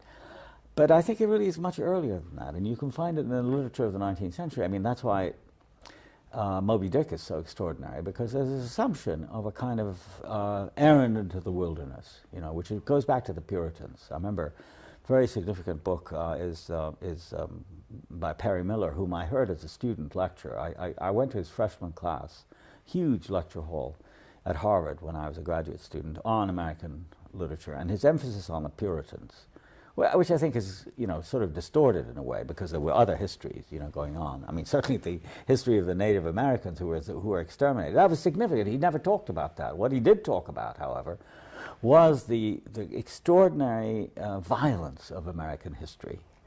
And it's almost accepted and somehow, not exactly papered over, but justified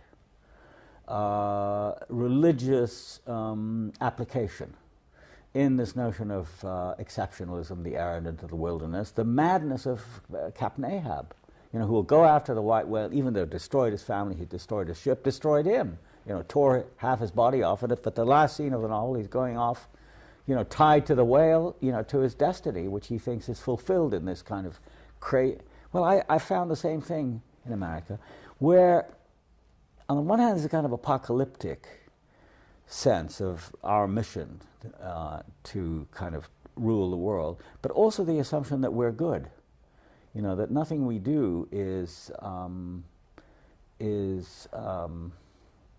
can be criticized because somehow we're altruistic. And I found this very troubling assumption that whereas we assumed that the Russians were, ruling by design and taking over countries and whatever it is that they did, and the Arab nationalists did the same thing and so on, Americans never did that because we didn't have an empire, and we didn't really... Russia invaded Afghanistan, but America had a presence in Vietnam. Well, that's it, exactly, and the presence was... benign one. I mean, we were always there to bring democracy, to modernize, to show people the way of America, whether it's through Coke and McDonald's and blue jeans and all the rest of it. And so many people, and there I found the provincialism of the American intellectual is such that they were, really insulated from the depredations of American power throughout the world. That's number one. Number two, the geographical spread of the country was such that there was no coherence to an intellectual movement of dissent on imperial grounds. I mean, it happened during Vietnam because so many Americans were being killed, right? But if they weren't being killed, as in Iraq during the Gulf War, which is what my book, Culture and Imperialism, ends with, then it's not as important a matter as, your own career in the university. And of course, a lot of intellectuals in America are academics. And there isn't much of an affiliation with other groups in other countries. I mean, you do see it a bit in the African American community, where there's an interest in, obviously, American policy towards Africa, the Chinese American policy towards China and India and so on and so forth. But what I found was really missing and terribly important was a general movement, an anti-imperialist movement, which is never beyond the early examples you mentioned of Twain and Dewey. But that movement had over 300,000 members. Yeah, I know. It was an important movement, but it never, it lasted for a while, but it didn't have a kind of presence in the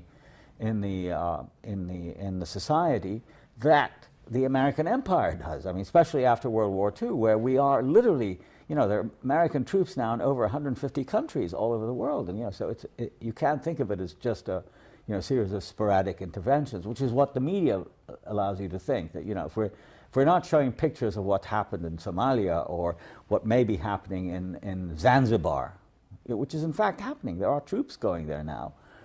Then it's not happening. We don't need to pay attention to it, and that I found very troubling. Well, the British Empire portrayed itself in the same way, sort of muddling. Yeah, they all do the same thing. They all do the same thing. Somehow they ended up holding the cards at the end. Well, there is a lot of muddling. There's no use pretending that it's a well-oiled system that simply goes on. But a lot of it has to do, I think, with personal advancement. But why do so many? I mean, a question I ask myself: why do so many economists and political scientists and sociologists and so on, I mean, why do they think that it's important to be in Washington? I mean, why do they want to address their stuff to, the whole question of policy in America, this didn't really exist in England because there was a class associated. In America, it's this general aspiration of academics that they want to be policymakers, they want to be involved in the making of policy, and so there's something... On the Kissinger model. And they believe really in something called the marketplace of ideas, that it is all part of freedom and democracy, that it's done by the market. And very little attention is paid to the rather more sinister formations that exist in the... For instance, there are 500 congressional districts in America today. Every single one of them has a defense industry in it, of some kind, so that spending on defense, the enormously inflated defense budget of almost $400 billion, is not connected to questions of empire and defense, but rather connected to jobs issues. I mean, those kinds of arguments are very difficult to sustain in America today. I mean, somebody like Ralph Nader in the 2000 election tried to do it, but he was thought of as a renegade, a man who was actually damaging the Democratic Party, which to me was indistinguishable from the Republicans. You know, and I'm not sure that since, you know, the September 11th, it would have made much difference whether it was Gore. Probably Gore would have been worse than had he managed to pull out the election than Bush. But certainly the absence of a discourse of dissent, intellectual dissent, is highly marginalized in American society, and in the end can be identified with individuals rather than with movements. When you talked about Britain, anti-colonial movements growing up in Britain in response to the establishment of the Congress Party in India or in South Africa and so on. First of all, isn't there that same thing in the United States? And second, because there is resistance to American global domination everywhere, particularly from the Islamic world. Why don't we see that? And second, do you see somehow in a book like The Quiet American the portrayal of the differences amongst the three empires, and there are three different ways of doing things, with Fowler, the French, and Pyle representing this altruistic but harmful American in Vietnam, and the French being somehow wiser and the British standing back and observing. But I want to ask you about it both in literature and in reality. Well, there's no doubt that the American self-portrayal, even in the fiction and the popular fiction of our own time, is very self-idealizing. You know, and even if you read a novelist like Mailer, there's something romantic about being an American, and the sordid and harmful effects, the long-term effects of being an American in the world are really simply not present. And if you think of the major novelists of our time in the United States, you'll find that most of their work really concerns only America. I mean, think of Faulkner. Faulkner had no interest whatever in the world outside really the South. And he's a very great novelist. I'm not trying to put him down. And in the case of Hemingway, I'm just thinking about the classics. I mean, Hemingway was interested in the rest of the world, but really in very limited terms, having to do with hunting and sort of manhood and virility and this sort of thing. And then in our own time, people like Mailer and Roth. I mean, Roth is one I think deserves a Nobel Prize. He is so much really the quintessential American novelist. But there too, except for a few scenes in some of his novels having to do with the West Bank, where he talks about Israel. Well, I was thinking of the Zuckerman books. Where he refers back to it because he went to. No, there's scenes, a whole scene on the West Bank amongst the settlers. He's very interested in the settler movement. But I mean, it's really seeing Israel as a part of America, and crazed part. I mean, it's really very devastatingly critical. Yeah, there are some scenes set abroad, but not in the context of empire. Which is what somebody like Greene does, and obviously before Greene, Conrad, Kipling. There's a whole tradition of that. We don't tend to think in those terms, in America.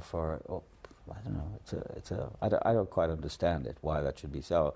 And Bellow, the other Nobel Prize winner, for him, Europe represents basically, the Weimar Republic. I mean, it's very sentimental, and I think rather false picture. He's a much less interesting figure to me. So I think, I think the concern is always very much more narcissistic amongst Americans, and where there isn't much intercourse between, except in a novelist like Pynchon, but he's so eccentric that you really can't generalize, who really does seem to talk about Africa and the rest of the world in great historical, sort of Melvillian terms, let's say. But he's an eccentric. He isn't part of the mainstream. He isn't somebody who people read. And as a result, I think there's this sort of glossing over, the imperial effects that were so central to culture 100 years ago in Britain and France and other countries. I mean, Holland also.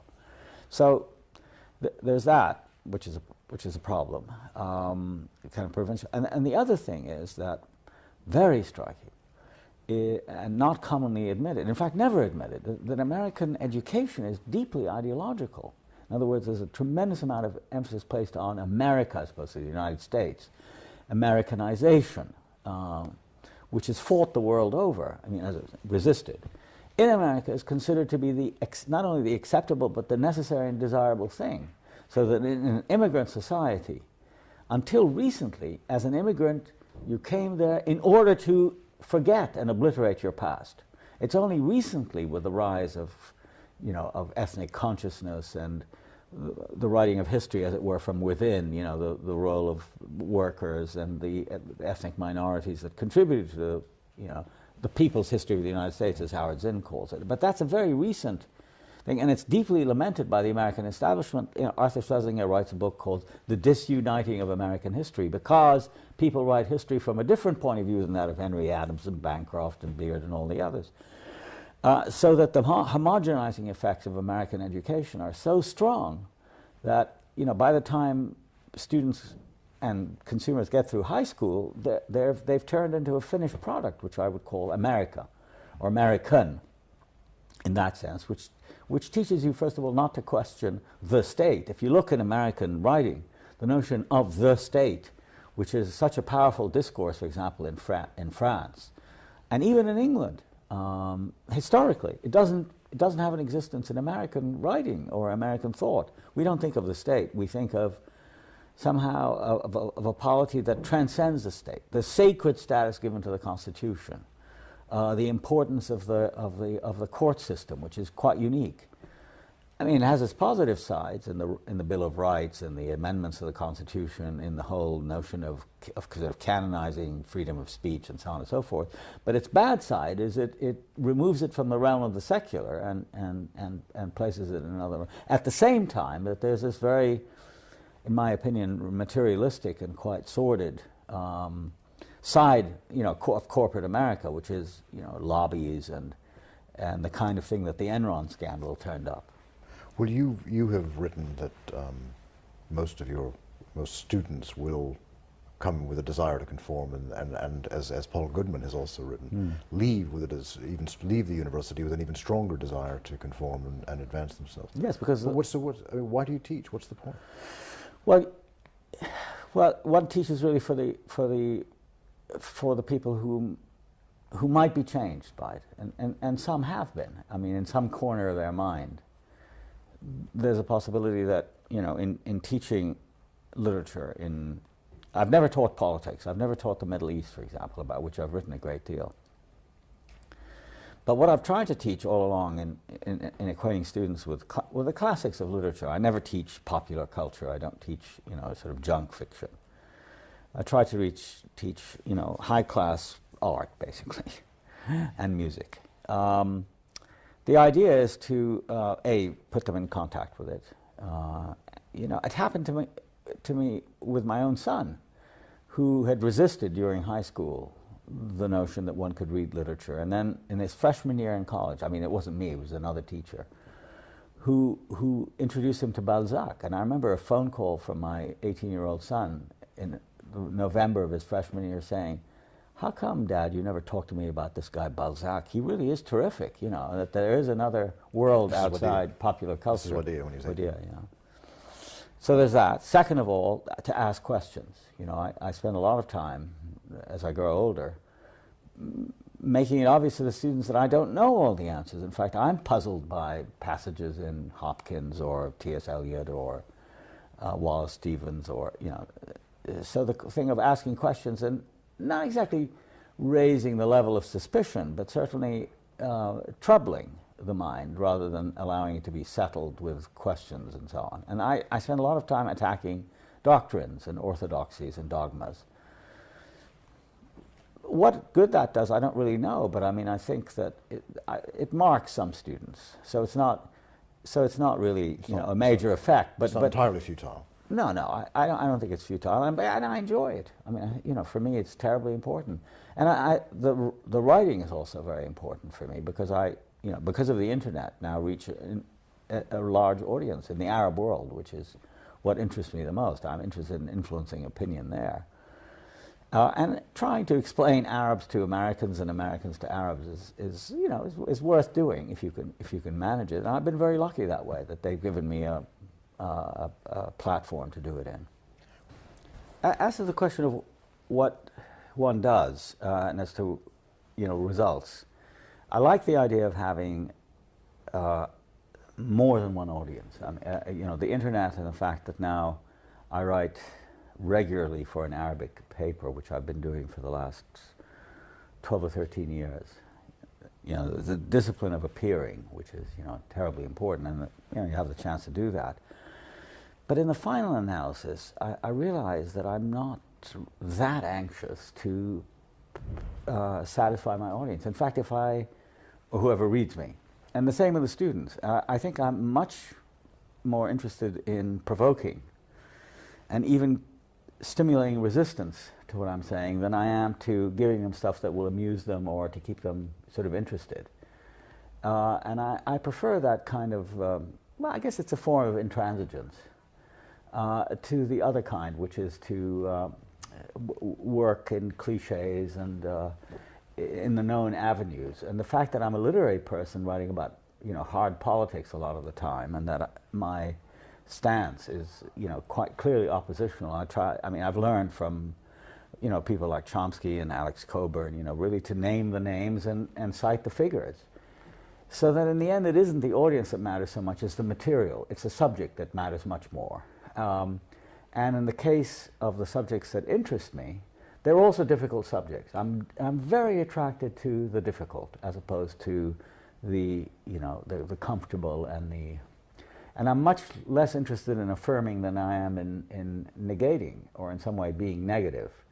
So that the topics that historically I've always been associated with have been modernist literature, which is defined as difficult, the question of Palestine, which is not only difficult, it's almost impossible. But in that case there's also a human dimension, which is my own experience, and which I don't really talk that much about, but it's there. And my relationship to people and my responsibility to people in very difficult, if not impossible, situations. The role of the intellectual, who is, by my definition, can't be organically connected to what she is writing about, but really is writing in sense of opposition. Music, which attracts me not because it's soothing. I can't listen to music and do anything else at all. It's especially when I'm ill. Music is, for me, a very difficult, almost impossible discipline, having to do with the most difficult rather than the easiest kind of music. I have mixed feelings about people like Mozart and Haydn, whom I love, but I'd much rather listen to, say, late Bach, the Art of Fugue and the Goldberg Variations and the Musical Offering, than I am interested in listening to sort of dance music or so all of these subjects where the requirements of the subject are a constant challenge to one, whether morally, technically, intellectually, ethically, in all these ways. So in the end, your sense of the audience, which is what you're taught as a journalist and as a writer, for consumption, to cater to, it's just the opposite for me. I want to know two things. First, when you first went back after your childhood, why did you go back? And then why wouldn't you go back to live? I went back for the first time to effectively Israel in 1992, having tried a few times during the 80s to go. In 1988, we were all set to go. And in fact, there was an American television program who wanted to film our return. And Shamir just issued a pronunciamento, and he said, I'm not allowed to go because I'm a terrorist. I was a member of the National Council. So we couldn't go until after 91, when I resigned from the National Council. But still before Oslo. In fact, I went twice before Oslo in the years before, 92 and 93. And, visiting it for the first time, there was obviously the emotional experience of reacquainting myself with a place I hadn't seen in, many, many years, which really was Israel, not the West Bank. I went to the West Bank twice, once in the middle 50s for a family wedding, and then again in the early 60s for... When it was still under Jordanian. It was Jordan. I mean basically Jerusalem and Ramallah. But it was East Jerusalem, of which I had no memories at all to speak of, except the old city wandering around in it. Because you grew up in the West Side. We were completely on the West. And of course, the church, I mean, St. George's, where I was baptized, and the school were in the, in the East. But aside from that, they were just places one passed through, usually on the outside, not through the old city. So it was really, it was Israel that I saw for the first time, converted from Palestine that I knew. And it was pretty traumatic in a way, because I kept trying to understand not only how it happened, but why. Why was it possible to just transform a place that had been something completely different into something, about as different as you could come around to.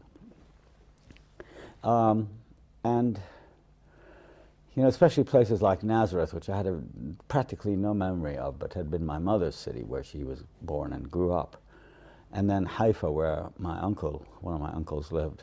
It was all deeply foreign and quite, to me, repellent, because the thing that struck me about it was that wherever you looked, any empty space was encircled with barbed wire, and there were lots of soldiers, more so than in any Arab country. Soldiers and armed people wandering around. Otherwise, it was fairly peaceful. And since we were Americans, we didn't have trouble entering entering. Leaving was very difficult. But I never thought about returning, really, to live there. In a sense, it was it was a different place, and the West Bank, from my point of view, was was a new place, and I would be going for what in the end seemed to me to be not authentic reasons. It would just be sentimental. I felt I could do more in America. I had made my life there. And most important of all, I was sick, and I didn't feel that if I went to the West Bank, there would be much point to my endlessly trying to find doctors and hospital and so on and so forth. In the meantime, some of my friends went back. My closest friend, Ibrahim Abulurd, left America after 40 years there, and and left Northwestern, where he had been teaching for at least 30 years, and went back to Beers 8. I was tempted, and in fact I thought often about going to teach there. I wasn't even able to do that. It just never worked out. That all of my visits were simply short ones for a few days, or maybe a week or 2 weeks at most. And I regret it very much, but I just didn't feel I had the strength. As the years went on, I got more and more tired, and worried about getting sick, and so it just passed. But my involvement was no less great, despite that fact. And in the end, I think it was an involvement based really on the sense of a cause, rather than that of an actual place and a nationalist thing, which moved me somewhat. But it was the injustice and the fact that there were so many people whom I felt I couldn't help by being there. I felt I could do more by being away, in the West, as it were. Now you did a book with Jean Moore. You did a couple of documentary films. You're right. What were the films about? Well, I made several documentary films during the 80s, which had Palestine in them, but they were films taken from outside. I mean, including the book I did with Jean. In fact, all the books I wrote about Palestine, including this one, were all written from outside. They were really exiles' books. And this one in particular, which was written to photographs by Jean Moore, came about in a very grotesque way when the UN decided to have this conference on the question of Palestine. In Geneva it was to be held. A Secretary General was appointed for the conference, a woman called Lucille Maire, Jamaican woman. And she appointed me as her advisor. And part of the job that I did for her was to compile a dossier of papers, various aspects of Palestine, the history of Palestine, a profile of the Palestinian people, Palestine and history, that sort of thing. About 10 papers, which could be accepted or rejected by various of the member states, because everything at the UN is done by member states, not by individuals. And the upshot of it was that I think all the papers were refused. Somebody objected. Most often it was the Jordanians, or the Syrians, or somebody who had... Oh, and the Turks, and the paper that Maxime Rodinson wrote about Palestine and colonialism. He talked about the Turkish, the Ottoman Empire. And they just didn't want any reference to it, so they just vetoed it. And there was no... You don't have to give an explanation. So everything was just scotched, except the profile, which we kept and then published separately as a document of the conference. So then I suggested that we have some pictures, an exhibition, at the entrance of the hall where the conference was going to take place. And that was accepted. And the pictures that were suggested were Jean Moore's pictures. He had been compiling photographs of Palestinians since 1948, when he worked in Gaza as a volunteer in the Red Cross. And he'd been taking pictures of Palestinians ever since. So I had thousands of pictures. So he picked a few. At that point, I didn't know him very well. I had met him through John Berger and then through Iqbal Ahmed. I saw him in New York and admired his work with John very much. In any event, especially the book on the migrant workers in Switzerland, which is called The Seventh Man. So we picked the pictures. There were maybe 10 of them. They were blown up, to wall-hanging size. And I wrote captions for them, to explain what they were. Just, Palestinians in the refugee camp in Beirut, or Palestinians going to work in Nablus, or stuff like that. And they were all vetoed. They would accept the pictures, but not any of the captions. Because it turned out at this conference that it was impossible to actually talk about Palestinians as a group. Everybody had some objection to it. It was thought of as infringing on sovereignty in Jordan and Syria, Turkey, et cetera, et cetera. So as a result of this quite extraordinary and, as I said, bizarre decision, Jean and I got the idea of doing a book together where he would, in a certain sense, a continuation of that rather odd thing, where I couldn't go back, but I could go back through his pictures.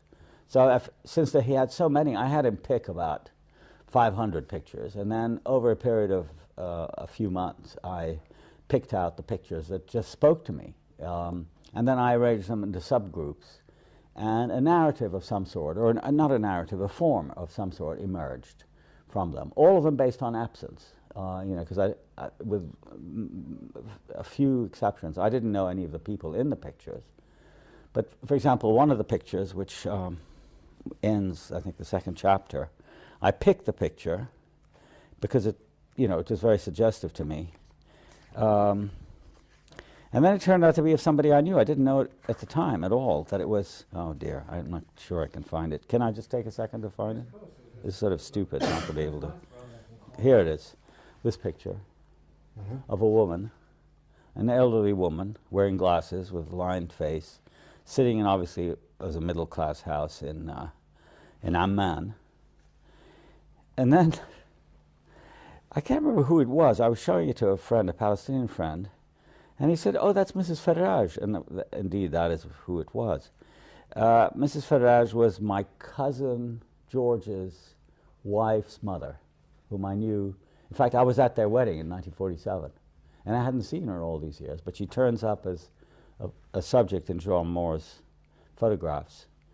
And so, it was that kind of connection, I mean, as explicit as that, and in some cases implicit. For example, there was one picture that I particularly was moved by, which was a picture of this. I mean, what struck me is that the tremendous number of symbolic, what seemed to be symbolic writings around Palestinians like that. It's a bit of a palimpsest. Well, it's a palimpsest, and it's really, it's undistinguishable. It's just lots of scratches. And then pictures that of some sort of ruin, like this, or mocking pictures like this one, which I think is a masterpiece of Jean Moore's art, a kind of scarecrow made with a shoe. And I don't know, it looks like an Israeli soldier, kind of deconstructed. And then there were other pictures of the sort that spoke to me from my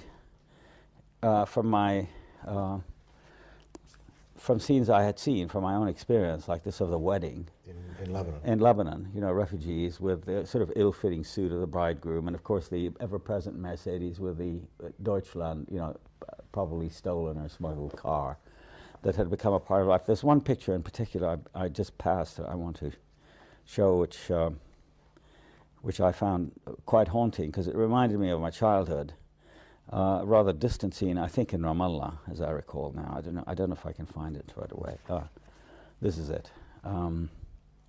This is a village between Ramallah and Nablus. It just seemed like a rather idyllic photograph, which he got. And so in many respects, I found the pictures to be both attractive, I mean, which they mostly were. I mean, I picked them for that reason, or directly repulsive, like these pictures of Israeli settlements, you know, which are quite horrible, defacing the countryside. But in any case, something about them, you know, sort of, I think that's the theme of the book in a way, so prevented me from entering. You know, pictures of people with their backs turned, or people I didn't know, holding up signs that I couldn't read, people involved in activities that I couldn't decipher. But all of them identifiable in some way as Palestinians, either because of their dress like that, or because of a certain look on the face, which I tried to describe, a certain kind of stubbornness going on, you know, which is the kind of secret, not the secret, the heart of the whole Palestinian tragedy. No, we're speaking of a period during which Jean Moore and many others are recording the lives of the people who officially did not exist. Right. And proving their existence became paramount. And I suppose writing and photographing and documenting the actuality of them was a way of proving that they No, I didn't think of it. Yeah. No, not you. I'm just thinking in general of that period. I mean, after '48, you didn't have to be Palestinian. You could have been Lebanese. Yeah, right. You probably thought of it for a time right. because of your connection to Lebanon. Thought of yourself as Lebanese, and many Palestinians had that experience. Yes. Golda Meir told Frank Giles of the Sunday Times there is no such thing as a Palestinian. That's people. right. So just the fact of existence was being denied, but that was an earlier period. That was an earlier period. When did that end? That period? Well, I would have thought after the '67 war. I mean, there were, I mean, you know, right through the '70s, as I recall, when I would give talks, let's say in America, there would be demonstrations with young Jewish and maybe other kinds of people walking outside with, you know, posters saying there is no Palestine. I mean, that went on for quite a while. But, you know, after the emergence of the PLO in the post-'67 period, then I think it became impossible to deny the existence of a people and of an organization. I mean, that really is the PLO's and Arafat's greatest contribution, was that he made it possible for Palestinians to have a specific identity rather than, you know, just to just be a people or just a collection of individuals who had beg pardon? Or refugees, exactly. And one of the things I wanted to do here, to go back to the conference in the early '80s on Palestine, was, you know, to write about the Palestinians in such a way where I took for granted their existence, and I wanted to say certain things about them that, you know, meant something to me. It's a very personal book. It's not meant to be, you know, an official book. In fact, you know, very unofficial in that respect, and as I say, an exile's book, and written by somebody who hadn't been back. So it had a kind of existential core to it, which was at the time for me very important. And anyway, but the PLO, which emerged in Jordan in the late '60s, was for me the great event after '67, which was a devastating time, that, you know, by a series of coincidences made it possible for me to return to the Arab world for the first time since I left in '51, 20 years before, with some sense of familiarity and belonging. I mean, you know, for example, when I was a student, I would go back in the summers, and it was, you know, there was something transitory about it. I would go away, we'd spend some weeks in Cairo, and then we would go to Lebanon for the rest of the summer. And, you know, gradually I became involved in my own sort of professional career and whatnot. And then '67 happened, and I started meeting people at the UN. We would gather there in great helplessness. There was not much to do. But it wasn't until '68 and '69 that I suddenly found myself going to Jordan, which I'd never been to before, although a large number of my relatives who were expelled in '48 ended up in Jordan. So I got reconnected with them, and in the process, it happened that the PLO was becoming a visible and rather powerful force there. And I met relatives of mine, like Kemal Nasser, whom I'd seen in Cairo in the '50s as an exile from the West Bank, who is now the spokesman of the PLO. And Hanna Mikhail, another friend of mine whom I had, we were contemporaries in school. He had been at Haverford, I at Princeton, and then we were together at Harvard. Had been teaching at the University of Washington. He went back and volunteered and became a member of Fatah and continued working with them until he was killed in 1976. So those kinds of connections meant a lot to me politically. And then I got remarried in 1970 to Mariam, who lived in Lebanon, and then I reestablished my, a rather more complete contact with the Arab world. What happened to Kemal Nasser? Well, Kemal Nasser is quite extraordinary. It was that year that I mentioned earlier that I had a sabbatical in Beirut, and he was often in Beirut, and in fact lived there. He would travel somewhat, but most of the time he lived in Beirut, not far from where we lived in Verdun section, not far from Ras Beirut. And I remember very clearly the evening. It was in early April, and we had spent the evening with Kemal and his cousin, who was married to my cousin Sylvia, and Albert, my very close first cousin and second cousin. And then we got word that my aunt, Nabiha, who had been living in Jordan, had died. And so Albert and I decided to go to Jordan that night to attend the funeral and then take her. That was the closest I came to going back to Palestine, to take her to Jerusalem to bury her. And I got permission. My name was put on some list. But Albert and I, in the middle of the night, got to the Syrian-Lebanese border, and I discovered that by mistake I had taken my son's passport instead of mine, and so I couldn't continue. I came back. And Kemal had gone off. He had spent part of the evening babysitting for Albert and Sylvia. And that very night, he was assassinated by an Israeli team that had come ashore and killed 3 PLO leaders, of whom he was one. He was killed by Ehud Barak, who later, as you know, became Prime Minister of Israel. And it was it was an extraordinary moment that he was killed as, of course, the habit has gone on of these extrajudicial killing of suspected terrorists and all the rest of it. But in a vindictive and humiliating way. He was apparently shot in the mouth because of his eloquence. The after effects of that were to make, I think, the whole relationship between Israelis and Palestinians, I think, irreconcilable in many ways. It was the beginning of riots and fighting in Lebanon. Yeah, I mean, I know. And when we had arrived in the fall of '72, they were already bombing the camps in the south. They were bombing the outskirts of Beirut. I mean, so this idea that there were only these important conflagrations and engagements between Palestinians is simply not true, because the Israelis have always been armed. There was always asymmetrical power.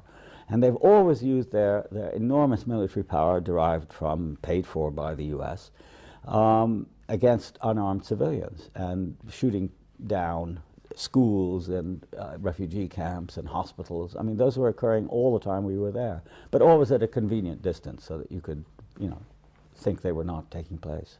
And for all of its achievements in putting Palestinians as a reality before the world and putting the Palestinian cause before the world, the PLO subsequently signed an agreement at Oslo with which you were in profound disagreement. Well, one mustn't forget what happened during the rest of that decade of the 70s. I mean, the PLO for the first time established Palestinian institutions. So there was a research center, there was a health service, there was a sense in which we had become a kind of nation in exile or in waiting. And this was also the period where we were two things at the same time.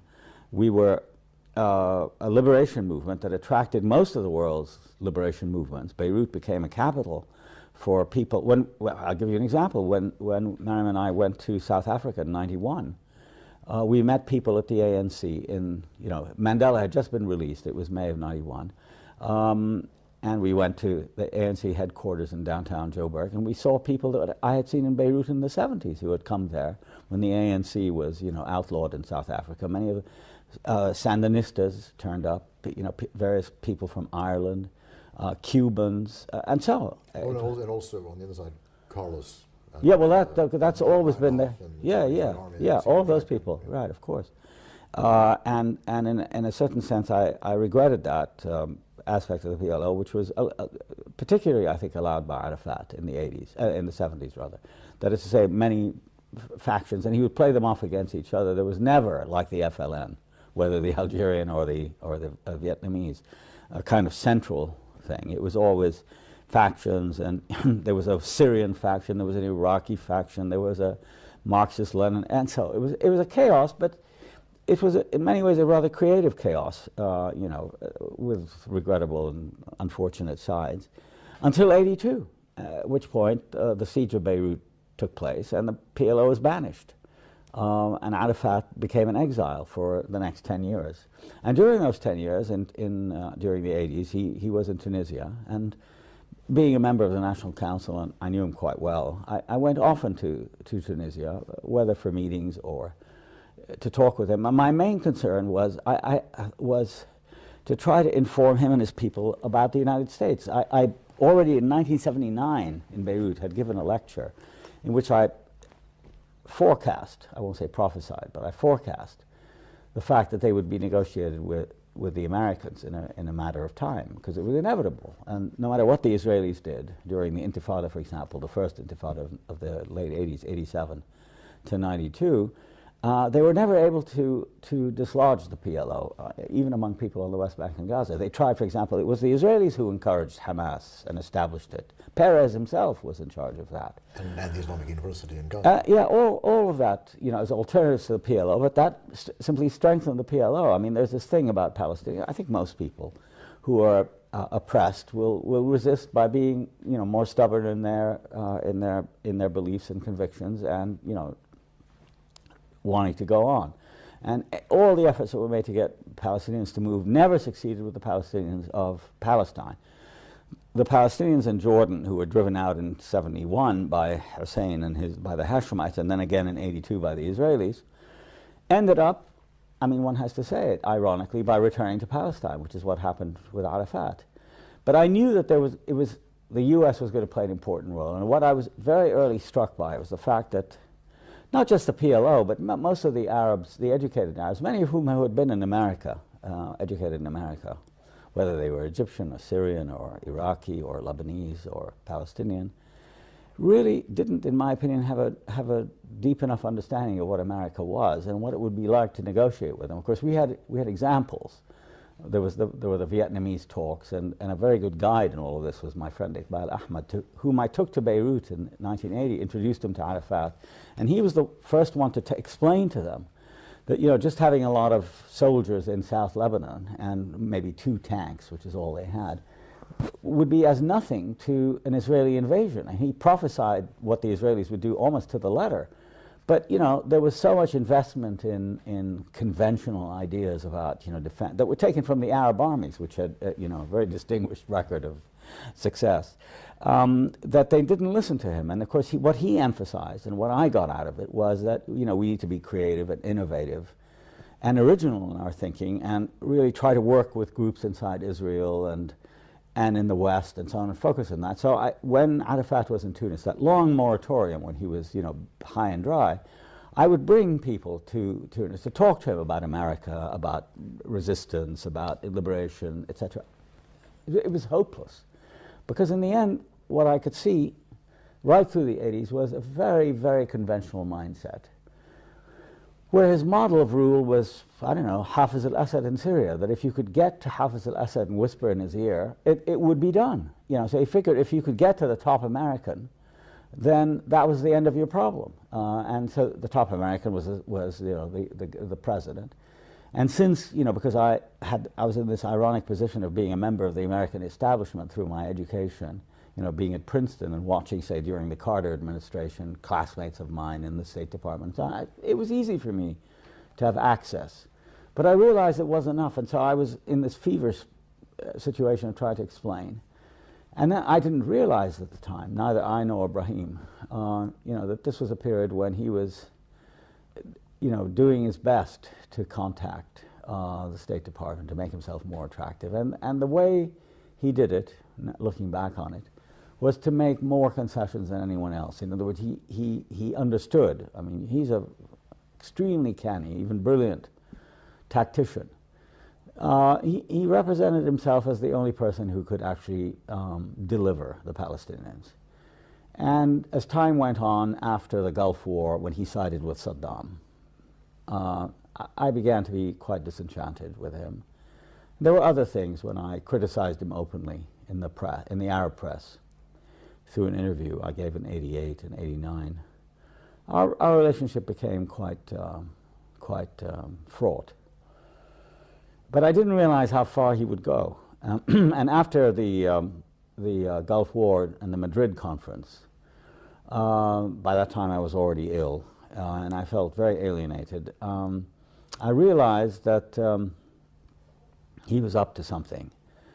And I could see that the West Bank and Gaza delegation that had been appointed to negotiate with the Americans and the Israelis in Washington were a front for him, and that the real, sort of behind-the-scenes power was Arafat himself, who had a man, Nabil Shaath, on that committee, reporting back to him. So whenever they took a very strong stand against the Israelis in their negotiations, Shaath would telephone Arafat, and then Arafat, through Shaath, would undercut their position by offering less, offering more. And of course the Israelis understood that, and they would then, stiffen. And gradually he drew the Israelis to him, and then, as you know, they started having these secret meetings in Oslo and in Cambridge, Massachusetts. There were a whole set of meetings that took place in '92 that led finally to Oslo and the signing on the White House lawn in September of 1993. Now, most of the world praised that signing and said, and possibly even believed, that it was peace at last between Israelis and Palestinians. You were one of the few Palestinians, Haider al-Shafi was another, to say, no, this is a sham. But why did you say it was a sham? Well, because I knew what was in the text. I mean, I remember talking again to Nabil Shaath, who was not at Oslo, but he had been telling me how much the Shamir government was sort of blocking any agreement during the ongoing. Of course, I didn't realize that he was feeding Arafat all this stuff, and that he was taken quite by surprise. But he immediately, being the loyalist that he is, put a very bright face on it. He said, that they've done that. I said, listen, Nabil, I've seen the text. There's no mention of the end of the occupation. There's nothing about settlements. I mean, these people are going to go on planning settlements, and he said they're only 1%. I said, 1% of what? What are you talking about? He said, well, on land surface. I said, you don't know the area. Man, not that I had been there, but none of the people who negotiated had been to the West Bank and Gaza, didn't realize what we were talking about. I had some idea, certainly more than them, and I'd looked at the maps. So there was nothing about the stopping of settlements. There was nothing about Jerusalem. There was nothing about refugees. There was nothing about sovereignty. It was a complete sham, I thought. I was outraged by the document, and I was astonished at the lengths to which Arafat went to market himself as an apostle of peace and the man who was finally, reconciling himself with the Israelis. That was number one. And number two, I also had spent years studying the Israelis, and I realized that if they were going to be as concessive as the world seemed to think, they would have said something more explicit. All you had to do was look dramatically, as it were, at the two documents, the letters that were exchanged between the PLO and the Israeli government. The Israeli government letter to the PLO was 1.5 lines, in which it says, the government of Israel recognizes that the PLO is the representative of the Palestinian people. Sincerely, Rabin. The Palestinian letter was 1.5 pages long, written by Arafat and his people, single-spaced, apologizing for terrorists, saying that we've taken back this, we're not going to do this again, we recognize Israel, the right to live in peace, recognize all this stuff, dealing with a state that until today still hasn't declared its international borders. I mean, it's the only state in the UN that has no recognized international borders, and still doesn't to this day. and this apologetic stuff from them, and they got, you know, very, in my opinion, very little in return. So I was, you know, quite outraged by this, and when they invited me, I was invited 4 or 5 times, kind of a snafu in the White House, by various secretaries and so on who invited me to the ceremony. I refused to go. I said it was a day of infamy. And that very night, as if to confirm what I'd been saying, the BBC did an interview with me and with Amos Oz, the leading, one of the leading Israeli novelists and a member of Peace Now. It was done by Michael Ignatieff, and Oz went first, and then I came after Oz. So Oz concluded, Ignatieff said to him, well, what do you think about this? And he said, this is the second greatest victory of Zionism, you know, this document. And of course I knew what he meant, that it was a victory, that they had, you know, sort of seduced the Palestinians into basically giving up and signing everything over on placing all their hopes on the Israelis and the Americans, who, if you knew anything about either, certainly didn't have Palestinian interest at heart. And of course I took off on that because my interview came after, and I went into all of these things. And of course from then until about 1995 or 6, I became an enemy of Arafat, and people would badmouth me, and they say that, you know, I'm a wet blanket, and I was jealous because I hadn't been given a ministerial job. And, you know, that was the last thing in my mind. I didn't want to work in a position of that sort. But I really was, I was terribly disheartened. And it was at a moment when I was getting sicker. But, you know, I felt that it was a moment where, you know, you had to either have determination and press on, even if it meant quite literally for years being alone and, you know, attacked. And my books were banned by Arafat in 1996. I remember you were in the unusual predicament of having your books banned by Arafat in the Palestinian areas, but not banned in Israel. Not banned in Israel, exactly. I mean, it was quite terrible. And not only that, but to show the mendacity of the regime and the kind of mentality he established. He taught Palestinians how to lie. I felt that the person who signed the edict against me, banning my books, refused to acknowledge that he signed it. And a couple of years later, this is in '96. A couple of years later, I ran into him in the American Colony Hotel. He was a minister in Arafat. He's still a minister in Arafat's government. And I said to him, "How could you do that?" He said, "I had nothing to do with it." I said, "But it was signed on stationery from the Ministry of Culture and Information, and you're both." He said, "No, I had nothing to do with it. You've got the wrong idea." And even friends of mine who were in the government said, "We know nothing about this thing." But wherever you went, you couldn't get the books, or, you know, my books were, because they were in Arabic, that's it. They had been translated from English, from my columns, put together in a fairly cheap edition, all about Oslo, from Cairo, and they were immediately distributed all over the West Bank. So that went on until, you know, it became intolerable for most Palestinians, and gradually the tide turned and opinion went my way. Because circumstances got worse. Yeah, circumstances got worse. And he tried, Arafat and his people tried often during the 90s to arrange meetings with me, etc., but I refused to have anything to do with them. I remember once I said, somebody asked me this on an American talk show. He said, "Well, you know, what are your relationships with Chairman Arafat?" Because I used to be known as Arafat's man in New York during the 80s. And I said, "Well, you know, I have nothing to do with him. I think, you know, he did something very bad. And is he in touch with you?" I said, "Yeah, he's in touch with me, but I don't answer." "Well, doesn't that show that he's a more decent person than you are?" I said, "Yeah, I suppose he is. He's a great man, and I'm not." But I was frequently asked by his people whether I would meet with him. And I said, "Yeah, of course I'd meet with him, but on one condition." They said, "What?" "That it be a public meeting, and that we would meet on the stage of a theater or a assembly hall, and we would discuss the issues in public." They started to laugh.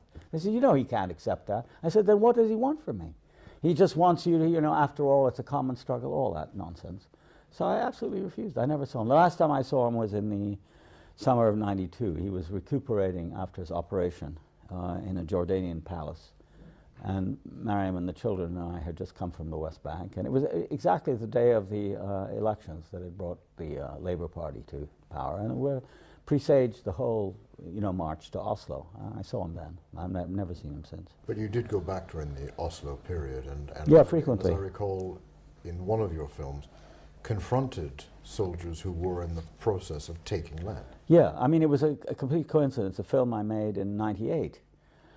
And we did the usual thing. It was a personal kind of film, a narrative about in search of Palestine. And we went and filmed the house and places I knew and all this sort of thing. And talked with, did an interview with Mahmoud Darwish, the great poet who was a friend of mine, and with Daniel Barenboim, with Ibrahim Abulod, various people. Anyway, and we're near the end of the shoot, and we're on our way to Hebron, to Khalil. And as we were driving along the road, there was this extraordinary sight I saw, which completely riveted me, and I asked them to stop the car. And there was this quite obviously fertile field, a small one. In the back, sort of on the horizon, was a village, and this was obviously part of the village land. And there was this Israeli bulldozer plowing up the field and tearing up the trees. And there were this small group of Palestinian men in their hattas and standing there and sort of arguing with 2-3 Israeli soldiers. So we immediately stopped, we got down, and I immediately inquired from one of the men what was happening. And he said, "This is our land. They've decided to take it." And I said, "How could that be?" So I went over to the Israeli soldier. I was really incensed, And I said to him, "Well, what are you doing?" He said, "Well, we're enlarging the road." And I said, "Listen, I have a camera," and I think, "Would you speak on camera?" He said, "No, we're not allowed to talk on camera. So, if you have your camera here, I'll either smash it or you turn it off." So we turned it off, and I talked with him. But we recorded some of it, voice recorded. And he proceeded to tell me that they were expanding the road. It happened to be a settler's road, which they were building. And I think I was the only person in America who was commenting on this road system that was being built, which you could see. But none of the reporters, who were talking about peace and, reconciliation between Palestinians and cooperation. And of course, and all the NGOs and the Ford Foundation and the aid agency were sponsoring seminars and projects. And a whole new class was emerging of NGOs who cooperated with Israel.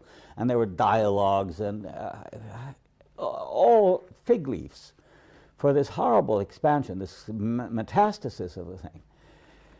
What then happened was that I said to him, this man is telling you that his livelihood depends on it, and you just tell me it's the land of Israel. What kind of inhumanity is that? He said, "Listen, think of it this way: we've sent people to the moon. We build cars. This road," and he pointed to the settler road. He said, "This road needs to be expanded. So in order to do that, you have to excavate more land and take more land away." I said, "Yeah, but you're killing the trees, you're killing the crops." He said, "It doesn't matter, it's progress." And then he refused to say anything. And then the worst thing, I think that, I'm not even sure we got it in the film, was that I went back to him after I talked to the men, and I said, "Well, what about Oslo? What about these agreements that you made with the Palestinians?" He said, "No, this is being done with the knowledge of the authorities." So I asked one of the Palestinians, "Is that true?" He said, "Yes, he came and he talked with them, and apparently," then I found out that what the Israelis had done during that period, it was in '98, they would announce in the local press, there would be like a box or something saying that we're going to come and take land for the road, the expansion of the road on such and such a date. So rather than dramatizing that, the Sultan or the authority would go along with it, would say nothing. They had been informed. Maybe people had been bought off, but that's where I felt really the failure of Oslo, was the inability of Arafat and his people to protect their own people. I mean, that was to me the great crime. Not that the people were unwilling to sacrifice, that they weren't willing to march and to be steadfast, sumud as it's called in Arabic, but rather that the authority showed no care for them, and that's the thing that I found most. Just as the Israelis didn't care about them, neither did the authority.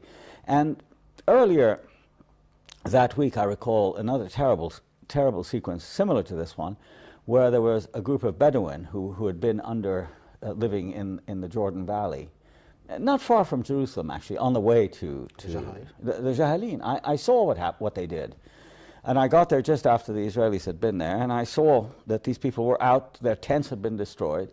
They were sitting out in the open, exposed. It was it was a rather severe early spring. It was February or March or something. And it was raining and cold, and there was children running around, and dogs, and women huddling together, and it was a heart-rending sight. And the men spread this blanket or rug. And we sat together and they made me tea and we started to talk. And then as we talked, I asked them questions about have they been helped by anybody. He said, oh yes, the Red Crescent came and the Red Cross came. And Faisal Husseini, who died earlier, about a year ago in 2001, who was the representative for Jerusalem, had come. And they'd all been very kind and they brought us blankets. So I said, very good. And then we stopped filming and then I told one of the men informally, I said, you know, it's really good what you said, that they cared and they came. He said, no, I just said that for the camera. Nobody's paid any attention to us. And they've been moved again.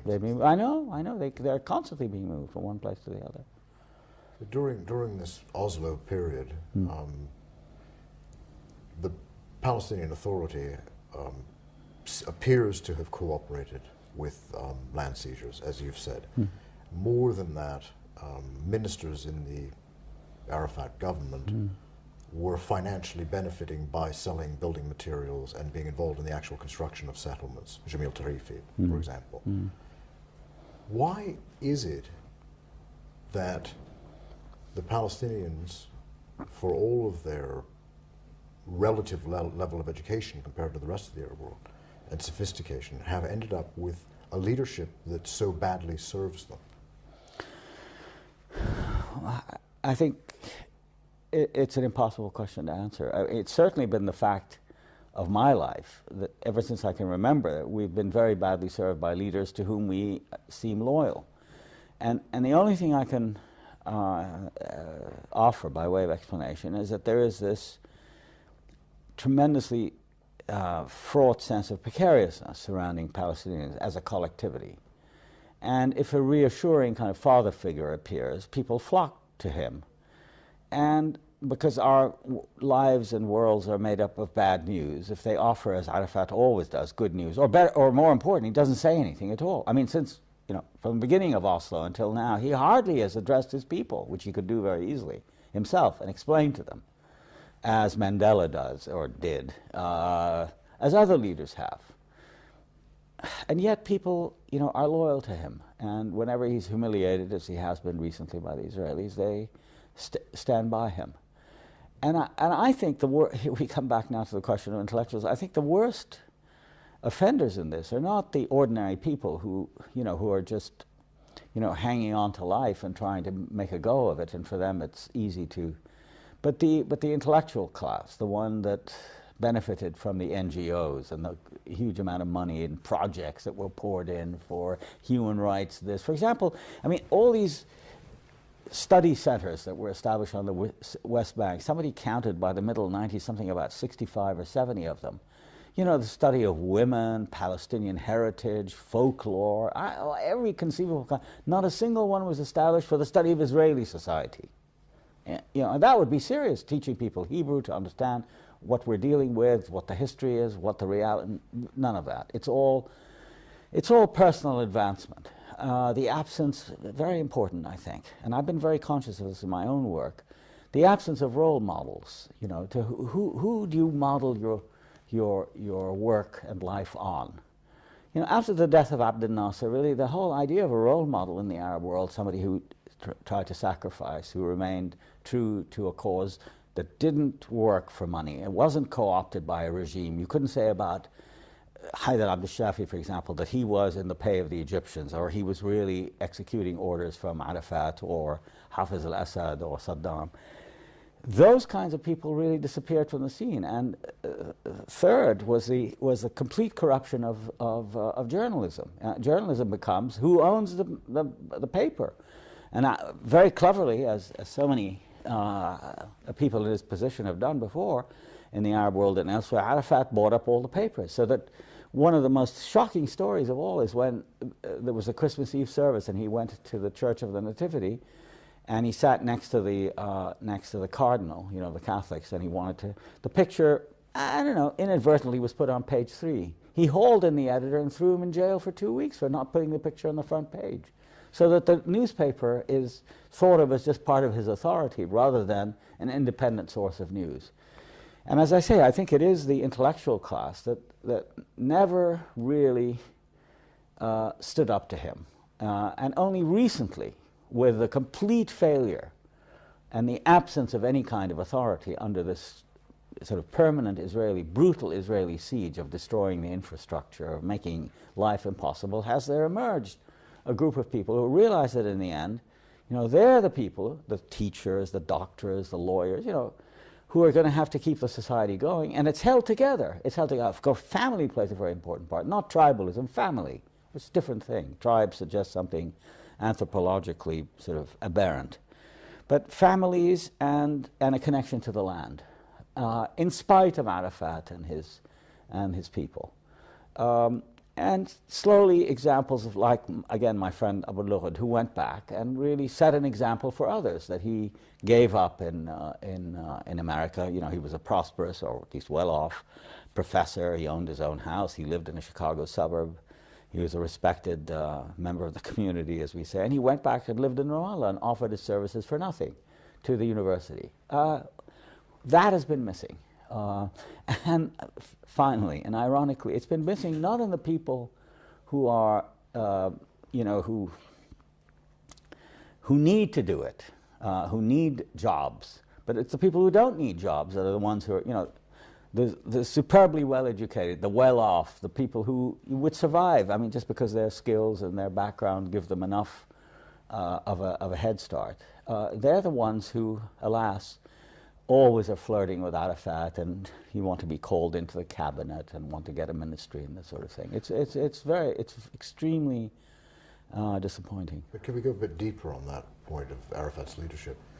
The one way that I might see it, and you might not, I don't know, is that Arafat and other Arab leaders behave in their societies very much like Arab fathers in their families. So the Arafat would never be able to sit with you any more than a father could sit to be questioned by his son in an Arab family. And I think this emerges in your own memoirs and your father. I don't think any Arab leader could afford to sit down with one of his subjects, one of his citizens, and be questioned one-to-one by him. No, I think they could. I think you're wrong. I think they could, but they rely very heavily, just as Arafat relies, and I don't think it's specific to Arabs, I think it's everywhere. They rely on, you might say, the authority of the authority. Let's say the authority of the office. It's a very intimidating factor. And it's not just about being a father, it's about holding a position, which is terribly important in Arab society, and I think it's true in every society. I mean, if you're a professor in a university, I've always thought that that's the best thing to be in a university, but if you're a dean or a vice president or a provost, it's not just true in the Arab world, it's true in the West as well, then you're considered something of greater importance. I think that's it. So there's no fear for Arafat or the king of Saudi Arabia or the sheikh of Kuwait to sit with people. In fact, they have these diwans and people can come and talk to them in an extremely egalitarian way. It doesn't make any difference. I mean, they listen to them, but it doesn't mean they're going to do anything because they know it can't affect them, right? They come as individuals. What we don't have is an informed public opinion which is mobilized, whether through in Gramscian terms, that is mobilized to create a kind of hegemony through a culture of, let's say, resistance, or at least offering some challenge to the single authority. It's the authority that I think, for example, that somebody like Bush has. It's just because he's the president. People venerate authority, and I think it has, in the end, not so much to do with families. It may be vestigial. I mean, they carry with them a kind of patriarchal cachet, but it's not only that, is what I'm trying to say. I think it's the whole mechanism of power, which I've always believed it's the intellectual's role to oppose, or at least to expose and demystify, and saying, well, he doesn't really have that kind of power. You have to be able to say, and most people are afraid to do that. Well, the thing that seems to have brought the Oslo process to an end were two things. The Camp David talks, which were said to have been the most generous offer Israel has ever made to the Palestinians, 95% of the land, Arafat rejecting it, so the talks collapsed. And also, Arafat's leadership itself seems to me to have come in question by the Palestinians when they began the stone throwing after Sharon's march to the Temple Mount, or the Temple Mount, or the Haram Al-Aqsa. Yeah. So I want you to amplify, because in a way, what happened after the Camp David talks was what you'd predicted what would happen at the time of Oslo. Yeah, well, look, I mean, I think the problem during that whole decade of Oslo, from 93 on, is that they were, thanks to the Americans, let's put it this way, and people like Dennis Ross, they created a kind of space that was completely illusory. It was called the peace process, right? And that was more and more distant from the reality that most Palestinians were living. Their land was being lost at a terrifying speed. Barak himself, who made this famous generous offer, which he had no right to make in the first place, it wasn't his land to offer. You know, I mean, it was illegally taken land, and so, I mean, the word generous offer is outrageous in this context, totally inappropriate. He had implanted more settlements than any other prime minister, including Netanyahu, before him. Okay, so that was happening. There was an impoverishment of daily life. You know, that there was a greater rate of unemployment. More and more people were living below $2 a day, which is the poverty line. It went up to about 40% during those years. Movement was impossible. You know, the closures became more and more impeded life more and more. And from the moment that Barak took office as the great, I remember I was in New York in the spring of '99, just after his election. I happened to be a member of the Council of Foreign Relations, and I was invited to attend a meeting lunch for King Abdullah of Jordan, right? The young king. And most of what he had to say at that meeting was how enthusiastic and how optimistic they all were that Barak was coming in, forgetting about Barak's background, you know, who he had killed, things he had done, and so on and so forth. And they were waiting for him to do things. And then it was quite extraordinary that from the moment he took office until Camp David, the Israelis did not move one soldier from any of the occupied territories in flagrant contravention of the Oslo process. They had overstepped the timetable by 5 years, 3 years at least, 96 to 99. They did nothing. And all the time the settlements were increasing.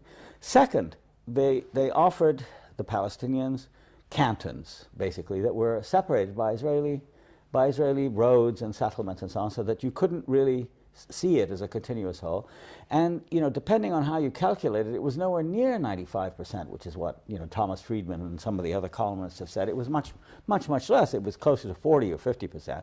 Why? Because the Israelis and the Americans with them in this illusory process had invented, had produced a scheme that was positively Kafkaesque in its complexity, all the time presenting to the world a picture of great simplicity. We are moving towards peace. In the end, the Palestinians will have their independent state. At the same time, the other side of it, a much more complicated narrative, where instead of giving back Palestinians land, which is what people thought was happening, they gave bits of land, and they called it Area A, which never amounted to more than 16 or 17% of the whole.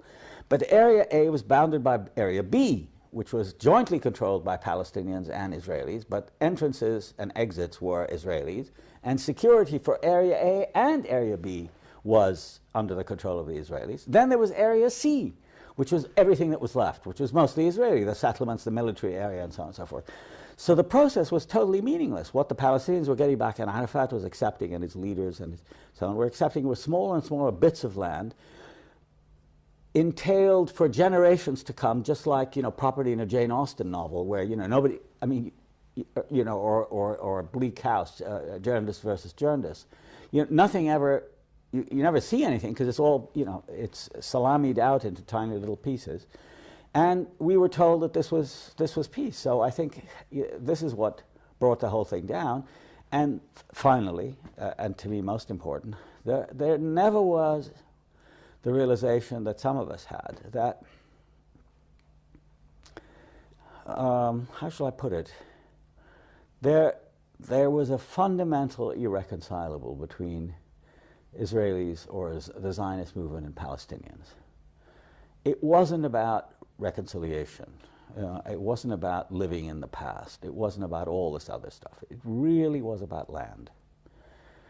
And unless you devise a category by which land is not exclusively owned, there's no hope. And what the Israelis were doing, and have done since the beginning, since the end of the 19th century until now, as the Zionist movement, was to take more and more land, and Palestinians have lost more and more land.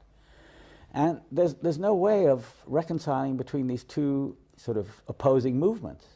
One losing and dispossessing, and the other one, losing land and being dispossessed, and the other one taking more. And that's where I came to the conclusion that the only sensible resolution, given the obstinacy and the obduracy of the Israelis, who had so much power thanks to the United States, that they could afford to ignore the facts and reality, was to think about a way in which they could live together as equals, not on a partitioned land, but as equals on a land called Palestine, or Palestine-Israel, depending on it, in which people were equal and not defined by their ethnos or by their religion. But this is very difficult for, above all, American Jews. I think many Israelis would accept that. But American Jews, I think, are the main obstacle in this, because for them, Israel is a kind of secular religion, and it has to be a place to which they can retire or return or retreat or whatever. And they resist this idea. But there's no other way you can deal with the Palestinians as an actuality without thinking in terms of equality. I believed for a long time in the proposition that you could partition the land again, as the British tried to do in 1947 and 48. But partition brings more problems, as we know from India and Pakistan, we know from Ireland, we know from Cyprus, that if you keep partitioning the land, you either propagate and continue the conflict, or you resolve nothing, as the case was in Lebanon. They fought the civil war, 150,000 people were killed, and they're back to where they started from, in a kind of, Many Israelis would say, though, that what you're talking about means the end of the Jewish state. And they don't want to give up the Jewish state. Not necessarily. If they want to have a Jewish state, which has a kind of primary importance for Jews, I have nothing against that. But they can't have a Jewish state which contains Arabs. I mean, the solution to that problem of a Jewish state is to kick out all the Arabs. That's why. That's Benny Morris's solution. I beg your pardon? That's Benny Morris's solution. Well, Benny Morris's solution, it's Sharon's solution, it's Eitam's solution. It's, a lot of people believe that that's the only way to do it. And I'm against that. I neither want to throw out every Jew who came to Palestine after 1948 or whatever the formula is, nor do I want Palestinians to be thrown out again. So I say, listen, isn't it possible, just rationally, isn't it possible that you can live in any way you choose? If you want to live as a Jew, you can do that. But you cannot ignore the presence in your midst of another people who have been there and have, rights to existence there for at least as long as you have.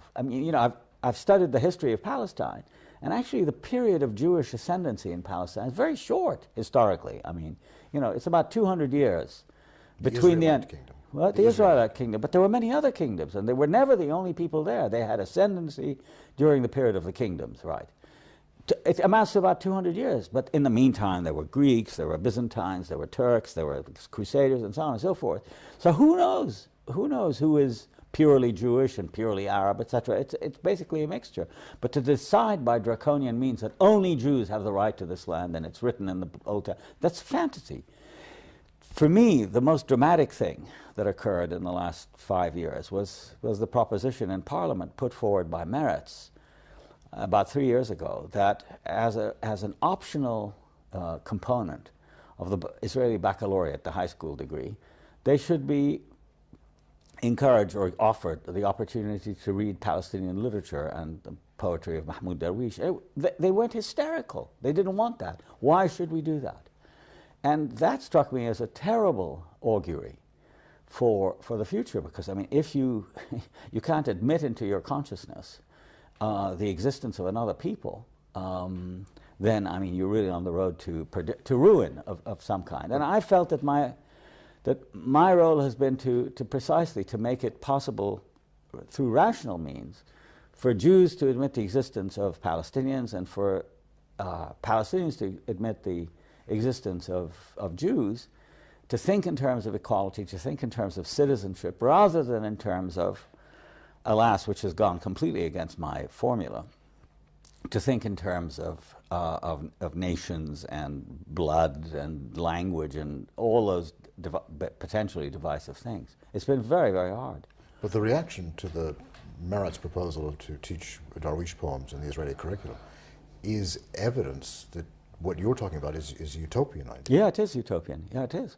But I mean, look at the alternative. The alternative has been bloodletting on a scale that no one can afford. I mean, the Israelis think they can afford it, but I think they're banking too heavily on unlimited United States munificence. Who knows with these people in the White House and people afterwards? They're counting on the fact that Palestinians in the end will give up. They're not going to give up. I mean, that seems to be as absolutely clear to me as. And there's not even a formula for them to give up. All that's being offered them is that they negate themselves. I mean, that's not. So I think the alternative is much, much worse than the so-called utopian, and vision, or at least the utopian proposition. But I think, on the other hand, that if one could multiply these kinds of efforts, such as mine, I think the chances of success are far greater than people suspect. But that's all that's before us. There aren't too many other offerings on the plate.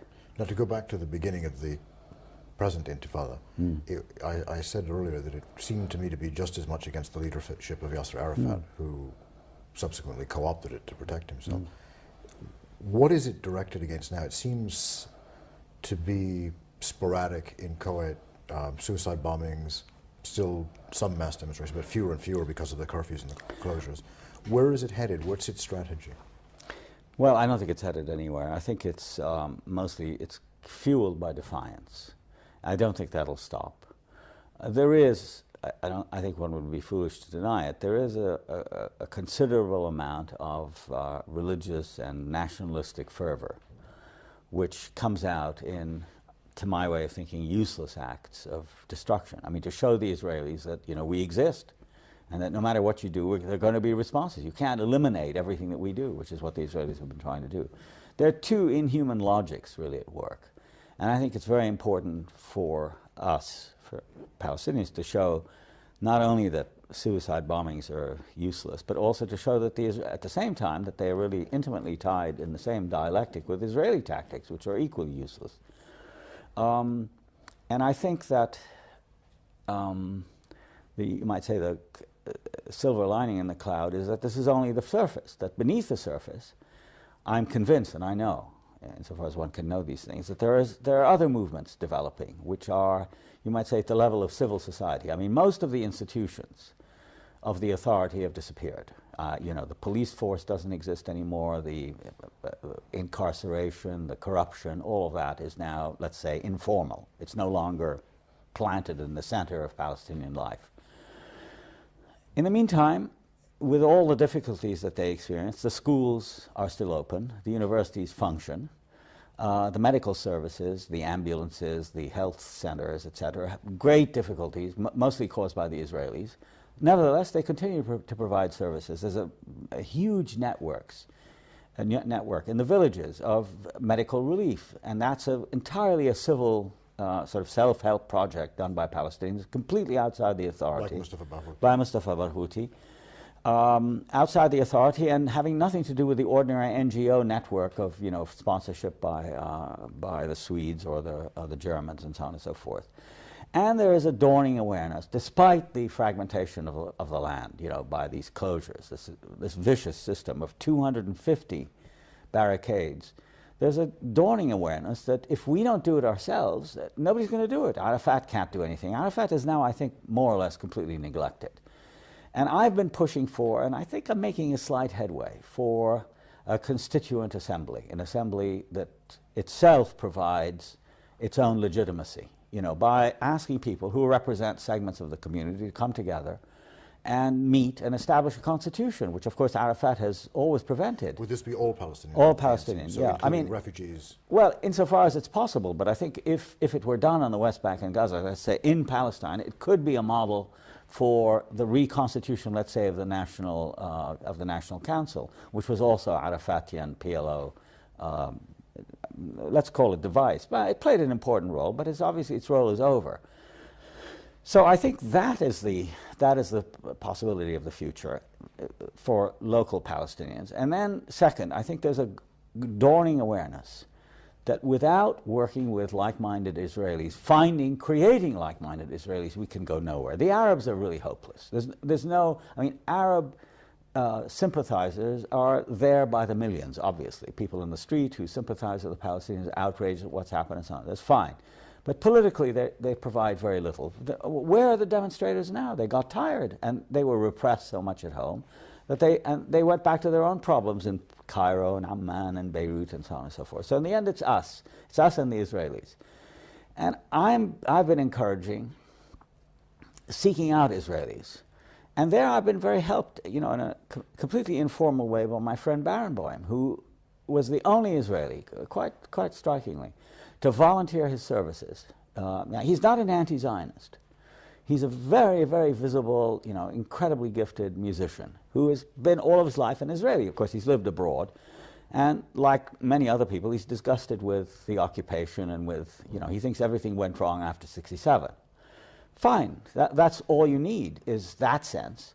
And quite on his own, he volunteered his services, partly through his friendship with me, to, in '99, play a recital on the West Bank. And he did it. He played in Birzeit University. And it was difficult to convince them, because the only Israelis they had known were the army. And here was this great artist coming to play free, a real concert, not kiddie pieces, before an invited audience, that there was always fear of some extremist throwing something or, causing some problem. But it went very smoothly.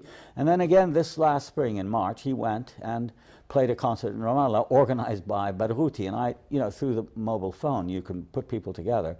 And we're thinking of expanding this to include, young musicians and, not specifically political as such, not with a program, like we want a unified state or we want two states or anything like that, but just the idea that there can be a front on symbolical terms, on a symbolical level rather, of people with common interests and destinies working together in ways that open up these completely constricted and completely stalemated antagonistic positions that now exist. I think it can be done. There are organizations like Yesh Gavul, Gush Shalom, Rabbis for Peace, yes. Committee Against Home Demolitions, all Israeli civil society, small but significant. Right. Do you think, though, on the other hand, that they might give Palestinians false hope that all of Israeli society is like this? No, I don't think they can have a dialogue. No, I don't think anybody's fooled. I mean, everybody understands, the overwhelming presence of the army, and when a city like Nablus is invaded by 500 tanks, there's no illusion that Rabbis for Peace or the Committee Against House Demolition represents Israel. No, they're obviously small people. But what is to me deeply significant is how scared the Zionist propaganda is running now. I mean, they're trying to put this anti-colonial struggle, which is what it is, you see, on the level of the Holocaust. I mean, saying that the future and existence of the Jewish people is at stake, not just in Israel, but in the United States. When New York Magazine runs an entire dossier suggesting that there may be another Auschwitz around the corner, and when Nat Hentoff, who's a liberal sort of First Amendment champion, makes a statement that he wouldn't be surprised if loudspeakers in Times Square summoned the Jews out of their houses to line up in Times Square. When he makes statements like that, you realize that something very fundamental is being challenged, and that is the idea that somehow this state can exist extraterritorially, regardless of the consequences of its history and so on and so forth. And that period, I think, is coming to an end. So insofar as those changes are on the horizon, I'm much more optimistic than the events on the ground would suggest. I mean, what with Netanyahu now joining the government and another election that will probably bring Likud, more power. But what about the effects of an Iraq war? Well, that's the great imponderable. It's hard to know what the fallout of that may be, but I mean, it certainly won't be. It certainly won't be good. It may be, it may be that the drawing of a new map, which is, I think, what Bush and his people really want, and I think what Sharon wants, you know, with a kind of naked hegemony of, not hegemony, naked domination of the United States and Israel over the oil and over the region, which have been, of course, U.S. policy from the beginning. It's now that the gloves have been taken off. That might polarize things more clearly for the inhabitants of the region. You see, I mean, a lot of the thinking of this, it's a very interesting issue. A lot of the thinking about the Middle East has really been extraterritorial. It's been done by people who are not there, by expatriates, by Zionists who live in Washington and New York and London and so on and so forth. And I think what this might do is, with a dramatic change in the landscape, which is certain to ensue, whether because of Iraq or Saudi Arabia or Syria or any of these countries, I think there will be a very dramatic change of focus. And people will become aware of the fact that, you know, they have a stake in their land, that I mean, a kind of new concreteness descends, and people no longer think in terms of dimensions having to do with God and the Old Testament, and I think in the face of this, for example, the Islamist movement in the Middle East, which has been on the wane for a very long time, despite what the media says, will decrease even more as people realize that they have to deal with the here and now, and not with the hereafter, and not with religious politics, and not with Islamic or Jewish or whatever states that is being posited by these movements. And I think it will become a more secular, in all senses, bad and good, of that word. And I think that's a distinct possibility. I don't think the plans, the blueprints, you know, for federalized Iraq and a democratized, I mean, I think that's all not paper nonsense done by callow and rather the jejune thinkers who the Orientalists. Well, they're either Orientalists or they're just, you know, they're opportun. I think they're opportunists much more than that. Orientalists in more sense, as we know from Kipling. I'm going to personalize it a bit, this whole problem. And I'm thinking of a poem that Mahmoud Darwish wrote before he went back to live in Palestine. And it was, as I recall, what am I to do then? What am I to do without exile, without long nights staring into the water? What about you? Have you come to depend on exile, to prefer it? Well, I don't know any other state. I mean, it makes no sense to me now at my age and with my declining health to think in terms of making some kind of terminal move. And I've been very interested, you know, not for very subtle reasons, in something that I call late style. You know, I'm writing a book, which I hope I can sometime finish, on the last period of various thinkers and writers and musicians and artists' lives.